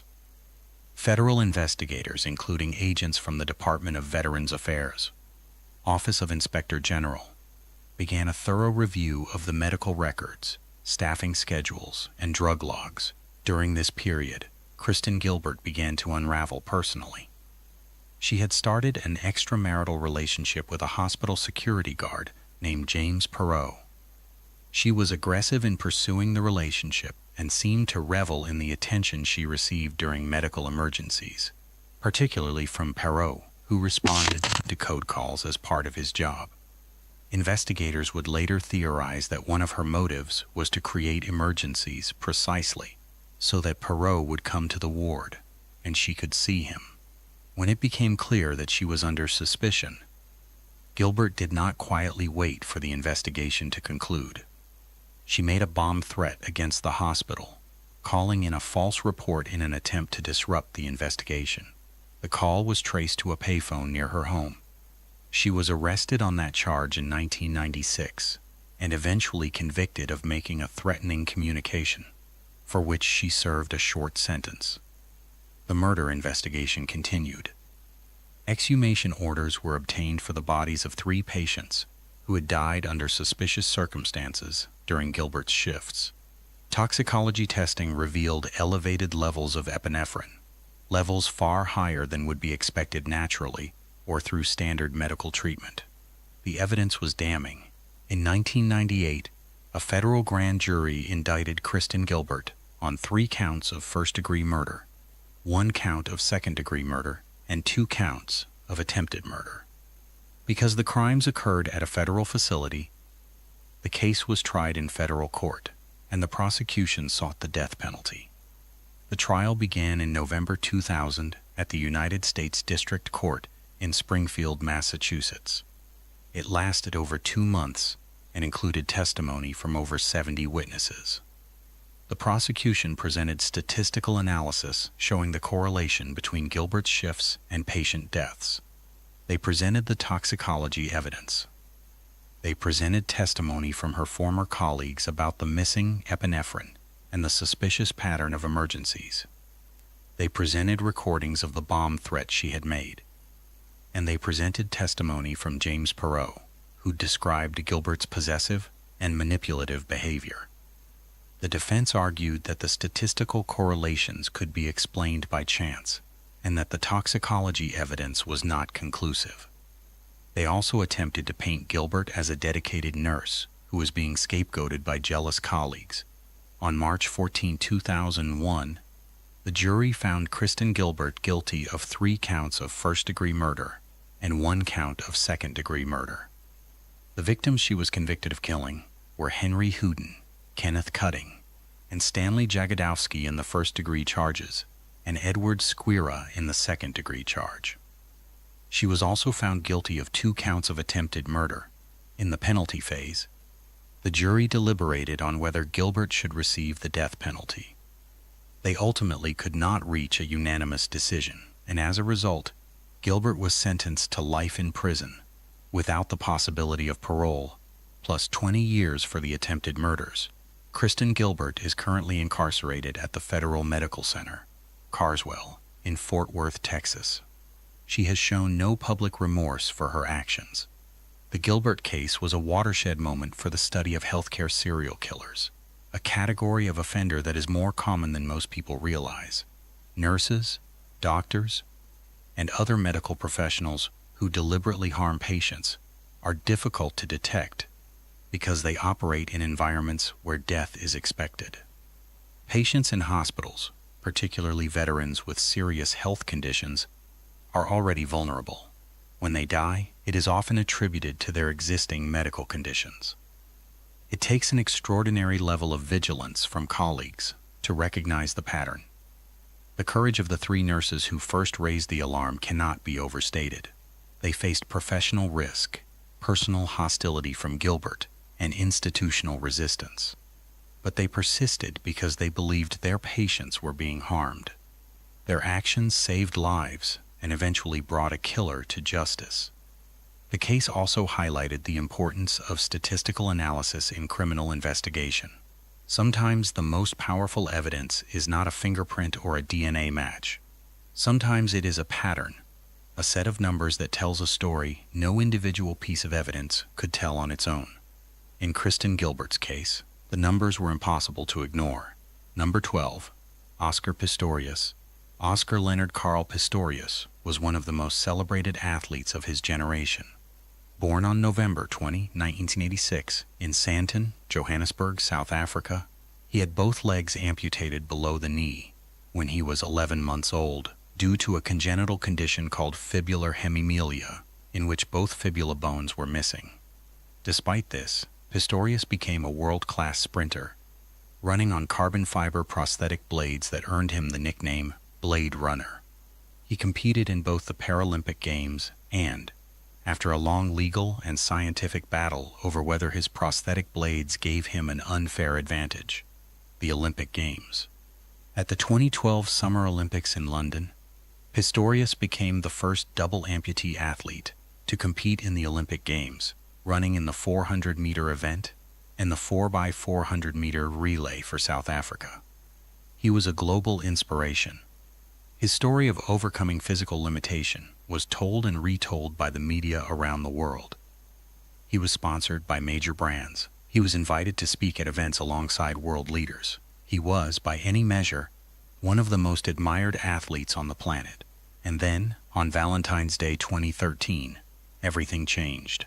In the early hours of February 14, 2013, Pistorius fired 4 shots through the locked bathroom door of his home in the Silverwoods Country Estate in Pretoria, South Africa.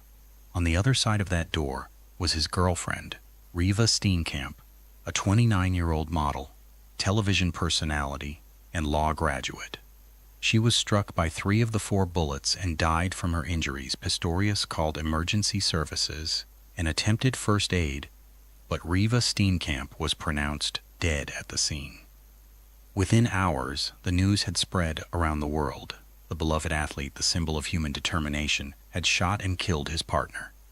What followed was one of the most closely watched criminal cases in South African history, and indeed one of the most followed cases anywhere in the world. Pistorius's defense was built around a single claim. He said that he woke in the middle of the night and heard noises in the bathroom. He said he believed an intruder had entered the home through the bathroom window. He said he grabbed his firearm, moved toward the bathroom, and fired through the locked door to protect himself and Reeva. He said he did not realize Reeva was in the bathroom. He said he thought she was still in bed. The prosecution painted a very different picture. They argued that Pistorius and Steenkamp had been arguing that night. Neighbors testified that they had heard a woman screaming and a man shouting before the gunshots. The prosecution argued that Pistorius knew Reeva was in the bathroom when he fired and that the killing was intentional.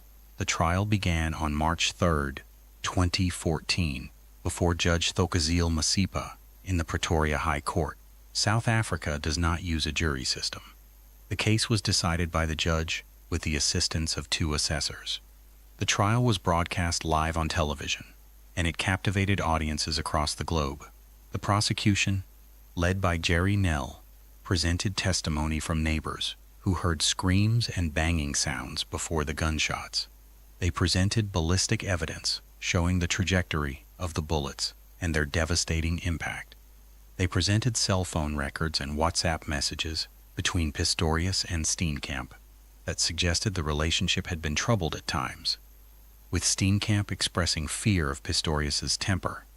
The defense, led by Barry Rue, presented testimony from security experts, forensic analysts, and acoustic experts who challenged the neighbors' accounts. They argued that the sounds neighbors attributed to screaming could have been Pistorius himself, screaming in a high-pitched voice after realizing what he had done. They presented evidence about Pistorius's vulnerability without his prosthetic legs and his heightened sense of insecurity about intruders. On September 12, 2014, Judge Masipa delivered her verdict. She found Pistorius not guilty of premeditated murder, accepting that the state had not proven beyond a reasonable doubt that Pistorius knew Riva was behind the door when he fired. However, she found him guilty of culpable homicide, which is roughly equivalent to manslaughter. She said that even if Pistorius believed an intruder was present, his decision to fire through a closed door without identifying his target was grossly negligent. On October 21, 2014, Pistorius was sentenced to 5 years in prison for culpable homicide. The sentence was widely criticized as too lenient, both in South Africa and internationally. Many felt that the man's celebrity status had influenced the outcome. The prosecution appealed the verdict, and the case went to the Supreme Court of Appeal. On December 3, 2015, the Supreme Court of Appeal overturned the culpable homicide conviction and replaced it with a conviction for murder, specifically dolus eventualis, which means Pistorius must have foreseen the possibility that his actions would kill whoever was behind the door and proceeded anyway. The court held that a reasonable person in his position would have foreseen this outcome and that his actions went beyond negligence into the territory of murder. Pistorius was sentenced to 6 years in prison for murder on July 6, 2016. The prosecution again appealed, arguing the sentence was shockingly lenient. On November 24, 2017, the Supreme Court of Appeal increased the sentence to 15 years, minus time already served. This meant Pistorius would serve a total of 13 years and 5 months. Pistorius was incarcerated at the Atteridgeville Correctional Center in Pretoria. On January 5, 2024, he was released on parole after serving approximately 10 years, having been granted parole by the South African Department of Correctional Services. His release was met with mixed reactions. Riva Steenkamp's parents, Barry and June Steenkamp, expressed their grief and their feeling that justice had not been fully served.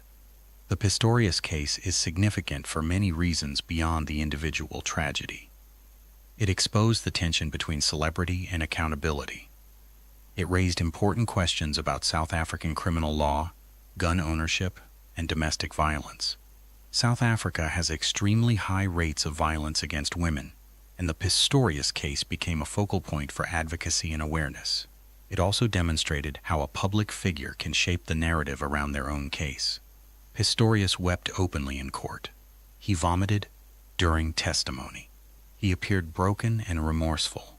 Whether these displays were genuine or calculated was debated endlessly by legal analysts and the public.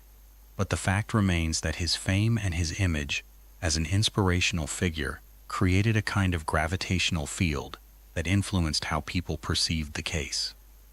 Riva Steenkamp's parents have dedicated their lives to honoring her memory. They established the Riva Steenkamp Foundation, which supports victims of domestic violence. They have spoken publicly about their daughter, about who she was as a person, about her intelligence, her compassion, and her dreams for the future. They have made it clear that for them, this case was never about Oscar Pistorius. It was always about Riva, and that is perhaps the most important takeaway. When a famous person is involved in a crime, the fame itself becomes part of the story. The cameras follow the celebrity, not the victim. The headlines carry the famous name, not the one that was lost.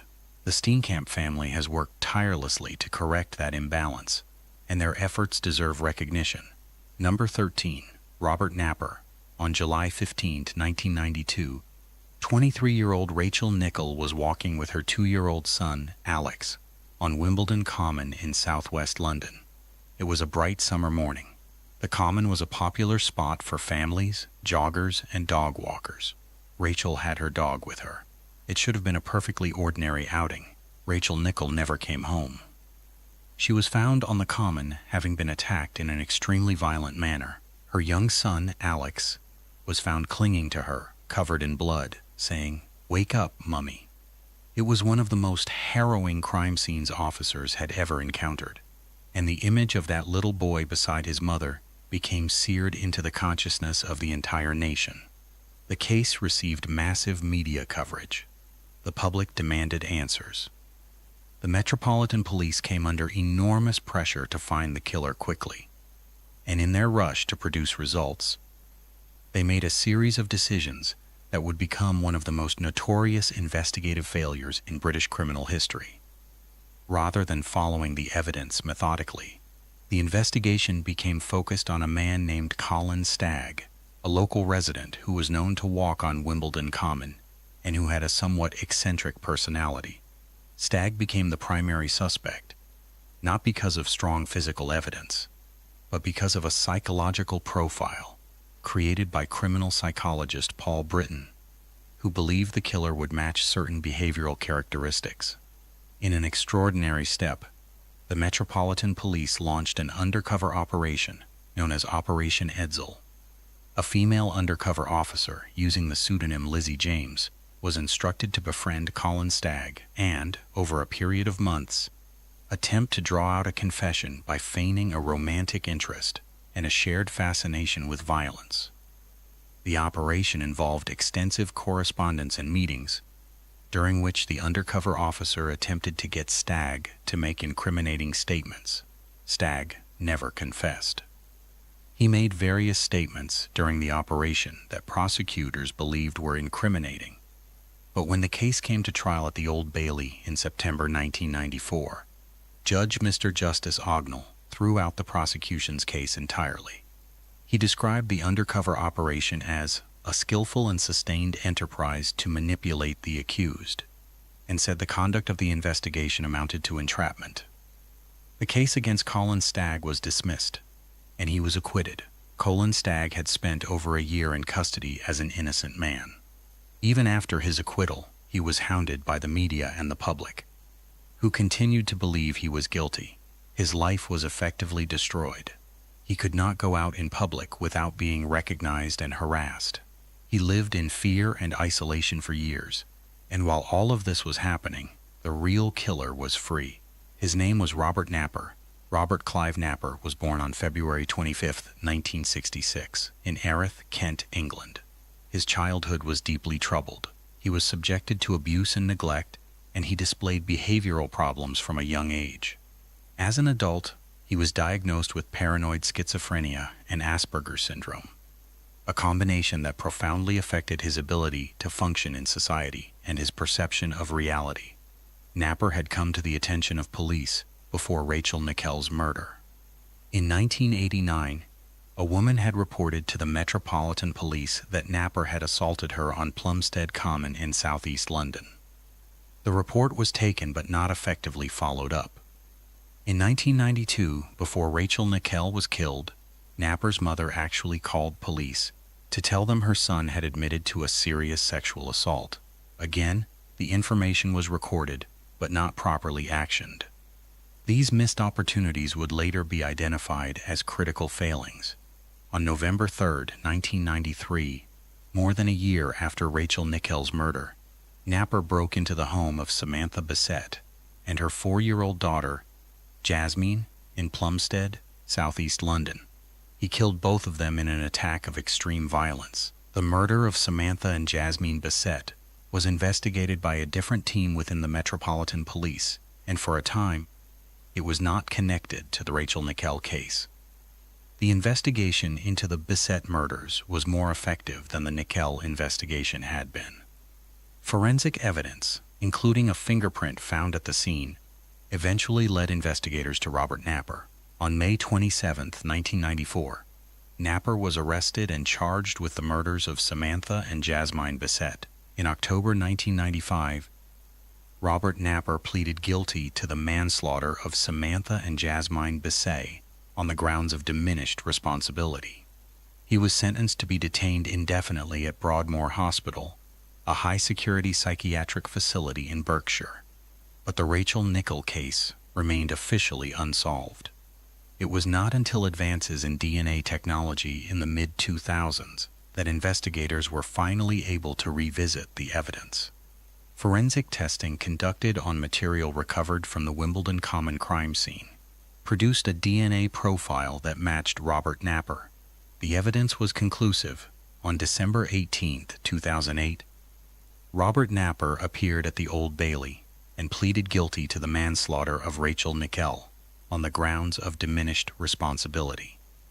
He was ordered to remain at Broadmoor Hospital indefinitely, where he had already been detained for the Bissett murders. The aftermath of the case was devastating for the Metropolitan Police. An independent review, conducted by the Independent Police Complaints Commission, and later by Sir Christopher Rose, identified a catalog of failures. The investigation had been derailed by tunnel vision, specifically the fixation on Colin Stagg to the exclusion of other suspects. The undercover operation was condemned as inappropriate and ethically questionable. The failure to connect Napper to both the Nickell and Bissett cases, despite the similarities, was described as a systemic breakdown in intelligence sharing.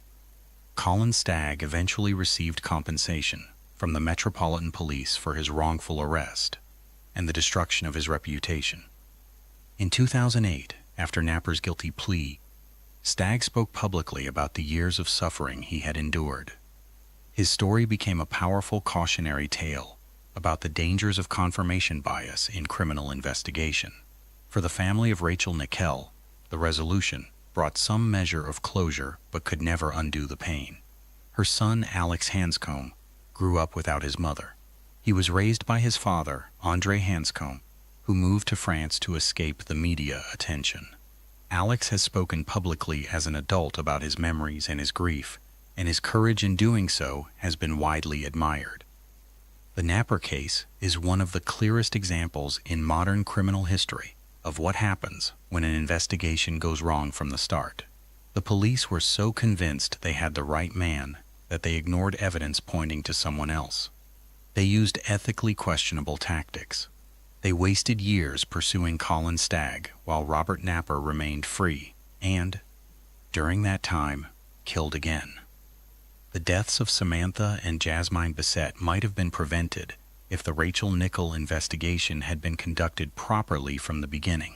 It is a painful lesson, but an essential one. When investigators become committed to a theory before the evidence supports it, they do not just risk failing to solve the case. They risk allowing the real perpetrator to continue causing harm.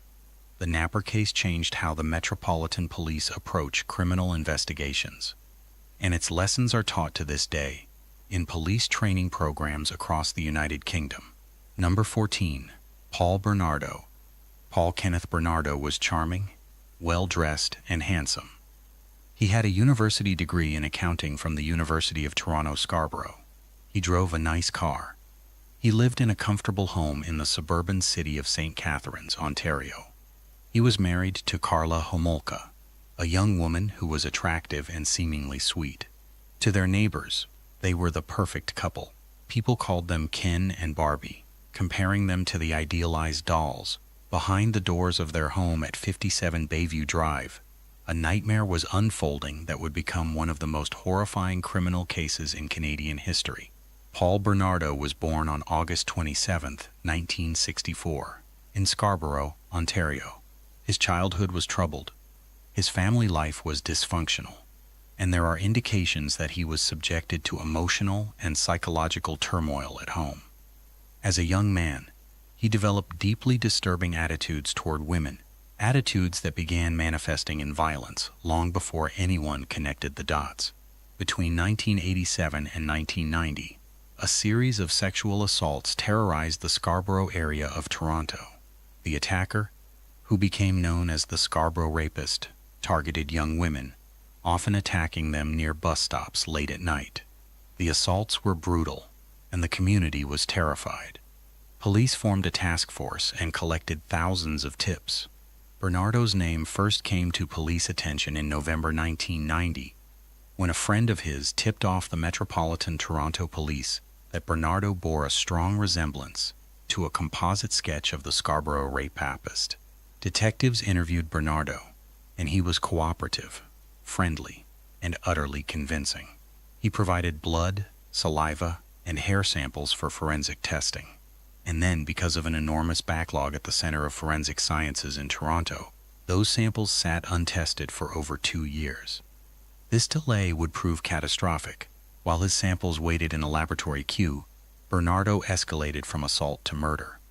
He had met Karla Homolka in October 1987, and they quickly became a couple.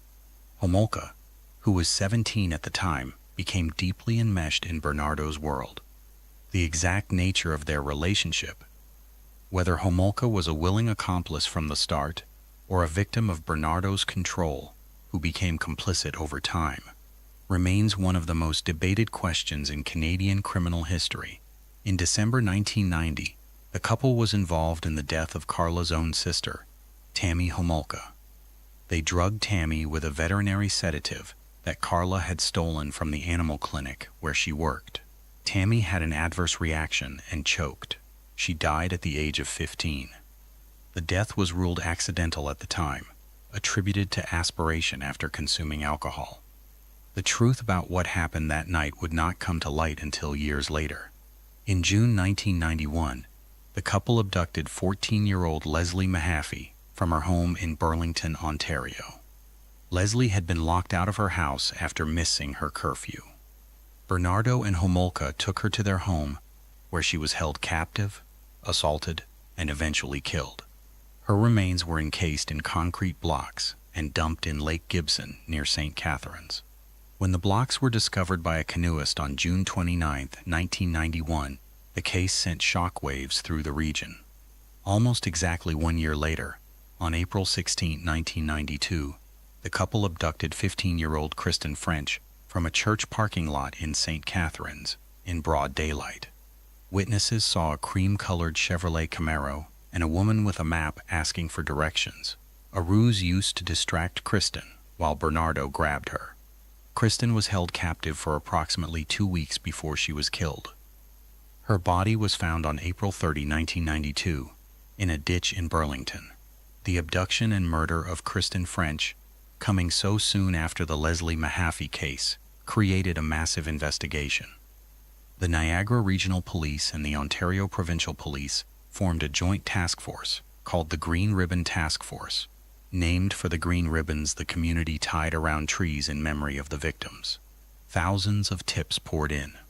Hundreds of suspects were investigated, but Paul Bernardo, despite living in the area and driving a car that matched witness descriptions, was not identified as the primary suspect for these murders during this period. Why? Because the forensic samples from the Scarborough rapist investigation were still sitting untested in the laboratory. In December 1992, nearly 2 years after the samples were collected, the Center of Forensic Sciences finally tested Bernardo's DNA. The results confirmed that Paul Bernardo was the Scarborough rapist. But by the time investigators received this confirmation and connected Bernardo to the broader pattern, events had already taken another turn. Karla Homolka left Bernardo in January 1993 after he beat her severely. She went to her parents' home and then to a hospital. The injuries were visible and documented. Police were called, and Homolka eventually began cooperating with investigators. What she told them was devastating. She described the abductions, captivity, and murders of Leslie Mahaffey and Kristen French.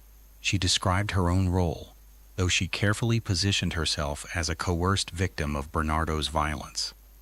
In exchange for her cooperation and testimony against Bernardo, prosecutors offered Homolka what became known as the deal with the devil. She pleaded guilty to 2 counts of manslaughter and received a sentence of 12 years. The deal was made before prosecutors were aware of the full extent of Homolka's involvement, and before they knew about the videotapes. The videotapes were the most damning evidence in the case. Bernardo had recorded the assaults on videotape. He had hidden the tapes in a ceiling fixture at the house before his arrest. Bernardo's lawyer, Ken Murray, retrieved the tapes from the house. Murray held onto them for over a year before turning them over to the court after replacing himself as counsel, a decision that became the subject of its own legal and ethical controversy. When prosecutors finally viewed the tapes, they revealed that Homolka's participation was far more active and enthusiastic than she had described in her statements. The public was outraged, but the plea deal had already been signed and could not be undone. Paul Bernardo's trial began on May 1st, 1995, at the Ontario Court of Justice in Toronto. The proceedings were covered extensively by the media, though a publication ban prevented the reporting of certain details in Canada at the time. The evidence was overwhelming, including the videotapes, Homolka's testimony, forensic evidence, and Bernardo's own statements. On September 1, 1995, Paul Bernardo was found guilty of 2 counts of first-degree murder, 2 counts of aggravated sexual assault, 2 counts of forcible confinement, and other charges. He was sentenced to life in prison and was designated a dangerous offender under Canadian law, a classification that makes release virtually impossible. He was also eventually identified and acknowledged as the Scarborough rapist, with those crimes formally connected to him through DNA evidence. The full scope of his offending, spanning years in multiple jurisdictions, was finally established. Karla Homolka served her full 12-year sentence and was released from prison on July 4, 2005. Her release was enormously controversial. She changed her name, moved to Quebec, and later reportedly lived in the Caribbean for a time before returning to Canada.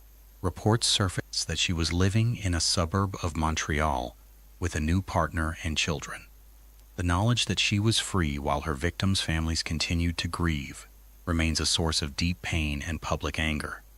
The Bernardo case led to significant reforms in the Canadian justice system. The Campbell Report, authored by Justice Archie Campbell, examined the investigative failures and concluded that the most critical problem was the lack of coordination between police forces. The forensic sample backlog at the Center of Forensic Sciences was identified as a direct contributor to the delay in identifying Bernardo. The report led to changes in how DNA evidence is processed and prioritized in Canada, as well as improvements in interagency communication. For the families of Leslie Mahaffey and Kristen French, and for the family of Tammy Homolka, the case represents an unimaginable loss.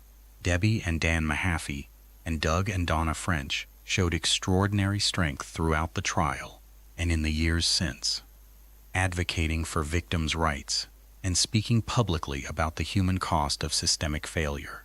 The Paul Bernardo case is a devastating reminder of what happens when the system moves too slowly. His DNA was in police hands in 1990. If it had been tested promptly, the murders of Leslie Mahaffey and Kristen French might never have happened. That knowledge is the most painful part of this entire story, because it means those deaths were not just tragic. They were preventable. Number 15, Cameron Hooker. In May 1977, a 20-year-old woman named Colleen Stan was hitchhiking from Eugene, Oregon, to a friend's birthday party in Northern California. She had been on the road for a while and was being cautious about which rides she accepted. When a young couple with an infant in the car pulled over and offered her a lift, Colleen felt safe enough to accept. The couple seemed normal. They seemed harmless. The woman smiled at her. The baby was quiet in the back seat. The man behind the wheel was Cameron Hooker. The woman was his wife, Janice Hooker, and what happened next would be one of the most disturbing cases of abduction and captivity in American criminal history. Cameron Hooker was born on November 5, 1953, and raised in the Red Bluff, California area. He worked at a lumber mill. He was quiet and unassuming. Neighbors thought of him as a regular, somewhat introverted man. Janice was a young woman who had become deeply enmeshed in Cameron's world and was, by her own later account, terrified of him. Shortly after Colleen got into the car, Cameron Hooker stopped the vehicle on a remote stretch of road and overpowered her. He placed a wooden box over her head, a device he had built himself. From that moment, Colleen Stan's freedom was taken from her, and she would not regain it for more than 7 years. Hooker brought Colleen to his home on 1140 Oak Street in Red Bluff, California. He confined her in a wooden box that he had built beneath the bed he shared with Janice. The box was roughly the size of a coffin, measuring about 7 feet long, 3 feet wide, and less than 3 feet deep. Colleen spent up to 23 hours a day inside that box for extended periods, existing in near total darkness, in extreme temperatures, with minimal food and water. Over time, Hooker employed a sophisticated program of psychological manipulation to control Colleen. He told her that he was a member of a secretive organization called The Company, which, he claimed, monitored people and would harm her family if she ever tried to escape or tell anyone about her captivity. He made her sign a contract of servitude. He convinced her that she was being watched at all times, and that escape was not only futile, but would result in the deaths of her loved ones. This level of psychological control is sometimes referred to as coercive control, and it is important to understand how it works. Over time, when a person is isolated from the outside world, subjected to severe physical conditions, and told repeatedly that they are helpless, their ability to perceive options and possibilities is fundamentally altered. Colleen was not physically chained to the house at all times. There were periods, later in her captivity, when she was allowed some limited movement. But the psychological chains were far more effective than any physical restraint. In fact, one of the most remarkable and often misunderstood aspects of this case is that Hooker eventually allowed Colleen to get a part-time job at a motel in Red Bluff. She worked there under a false name. She interacted with customers. She was, to outward appearances, a free person. But she did not run. She did not tell anyone. She believed completely and totally that the company would harm her family if she did anything. Even more remarkably, Hooker allowed Colleen to visit her family. In March 1981, nearly 4 years into her captivity, Colleen called her family on the phone. She told them she was living in Northern California with friends and was doing fine. Later, Hooker actually drove Colleen to her family's home in Riverside, California, and waited in the car while she visited.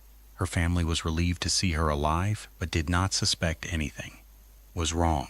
Colleen did not ask for help. She believed, with absolute conviction, that if she did, her family would be killed. This is the aspect of the case that people find most difficult to understand.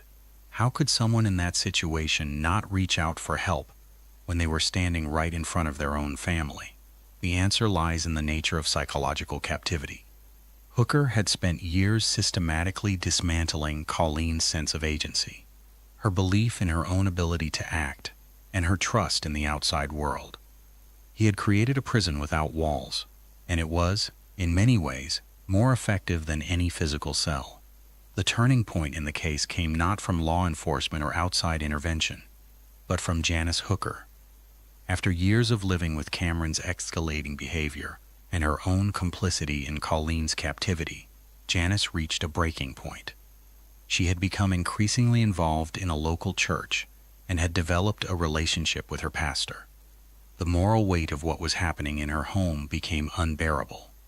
In August 1984, Janice told Colleen the truth. She told her that the company did not exist. She told her that Cameron had invented the entire thing.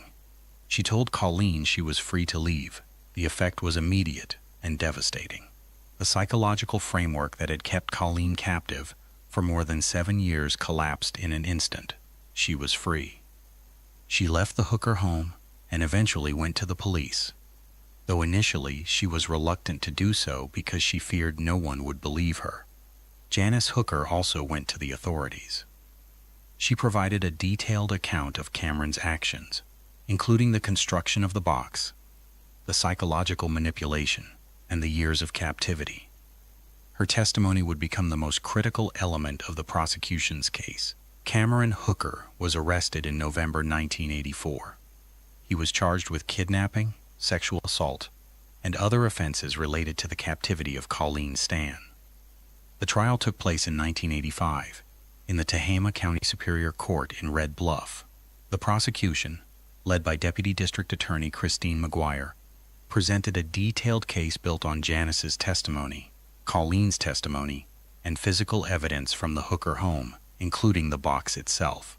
The defense argued that Colleen had stayed voluntarily and that the relationship, however unusual, was consensual. This argument was aggressively challenged by the prosecution, which presented expert testimony on coercive control and the psychology of captivity. The jury deliberated and, on November 18, 1985, found Cameron Hooker guilty of kidnapping and multiple other charges. He was sentenced to 104 years in state prison. Janice Hooker received immunity from prosecution in exchange for her testimony. She was never charged with a crime. Cameron Hooker has been imprisoned at the California State Prison System since his conviction. He became eligible for parole in 2015 and has had parole hearings since then. As of my last reliable information, he remained incarcerated, though parole hearings in California can be scheduled periodically for inmates who have served their minimum terms. Colleen Stan survived her ordeal and rebuilt her life. She has spoken publicly about her experience, including in media interviews and in the book, The Perfect Victim, written by Christine McGuire and Carla Norton, which documented the case in detail. Her courage in testifying and in sharing her story publicly has been instrumental in advancing understanding of coercive control and psychological captivity. The case of Cameron Hooker and Colleen Stan changed how many people think about captivity and control. It challenged the assumption that a person who is not physically restrained must be free. It demonstrated that psychological manipulation can be as binding as any chain, and that the question of why a victim did not simply leave is not only unhelpful, but fundamentally misunderstands the nature of coercive control. This case also influenced legal thinking about what constitutes captivity. Before cases like this one, the law often required evidence of physical restraint to prove kidnapping or false imprisonment. The Hooker case helped expand the legal understanding to include psychological coercion as a form of confinement. Every case in this video has shown us a different way that the line between hunter and hunted can blur. Some of the people we covered actively helped investigate their own crimes. Some socialized with the officers looking for them. Some manipulated the media. Some exploited the trust of their communities. And some, like Cameron Hooker, built a prison so invisible that even the victim's own family could not see it. These cases are difficult to hear about, but they are important. They teach us that appearances can be deceiving in the most dangerous ways imaginable. They remind us that justice systems, while essential, are imperfect and require constant vigilance and improvement. And most of all, they remind us that the people who suffer most in these stories, the victims and their families, deserve to have their stories told with accuracy, respect, and care. If you have stayed with us through all 15 cases, thank you. The world is safer when people understand how these things happen, because understanding is the first step toward prevention. Number 1. Dennis Rader. Imagine helping the police track down a serial killer, attending community meetings about the case, even talking to your neighbors about how scary it all was. Now imagine you were the killer the entire time. That is exactly what Dennis Rader did for 30 years in Wichita, Kansas. Dennis Rader was born on March 9, 1945, in Pittsburg, Kansas, and grew up in a seemingly normal household. He served in the United States Air Force from 19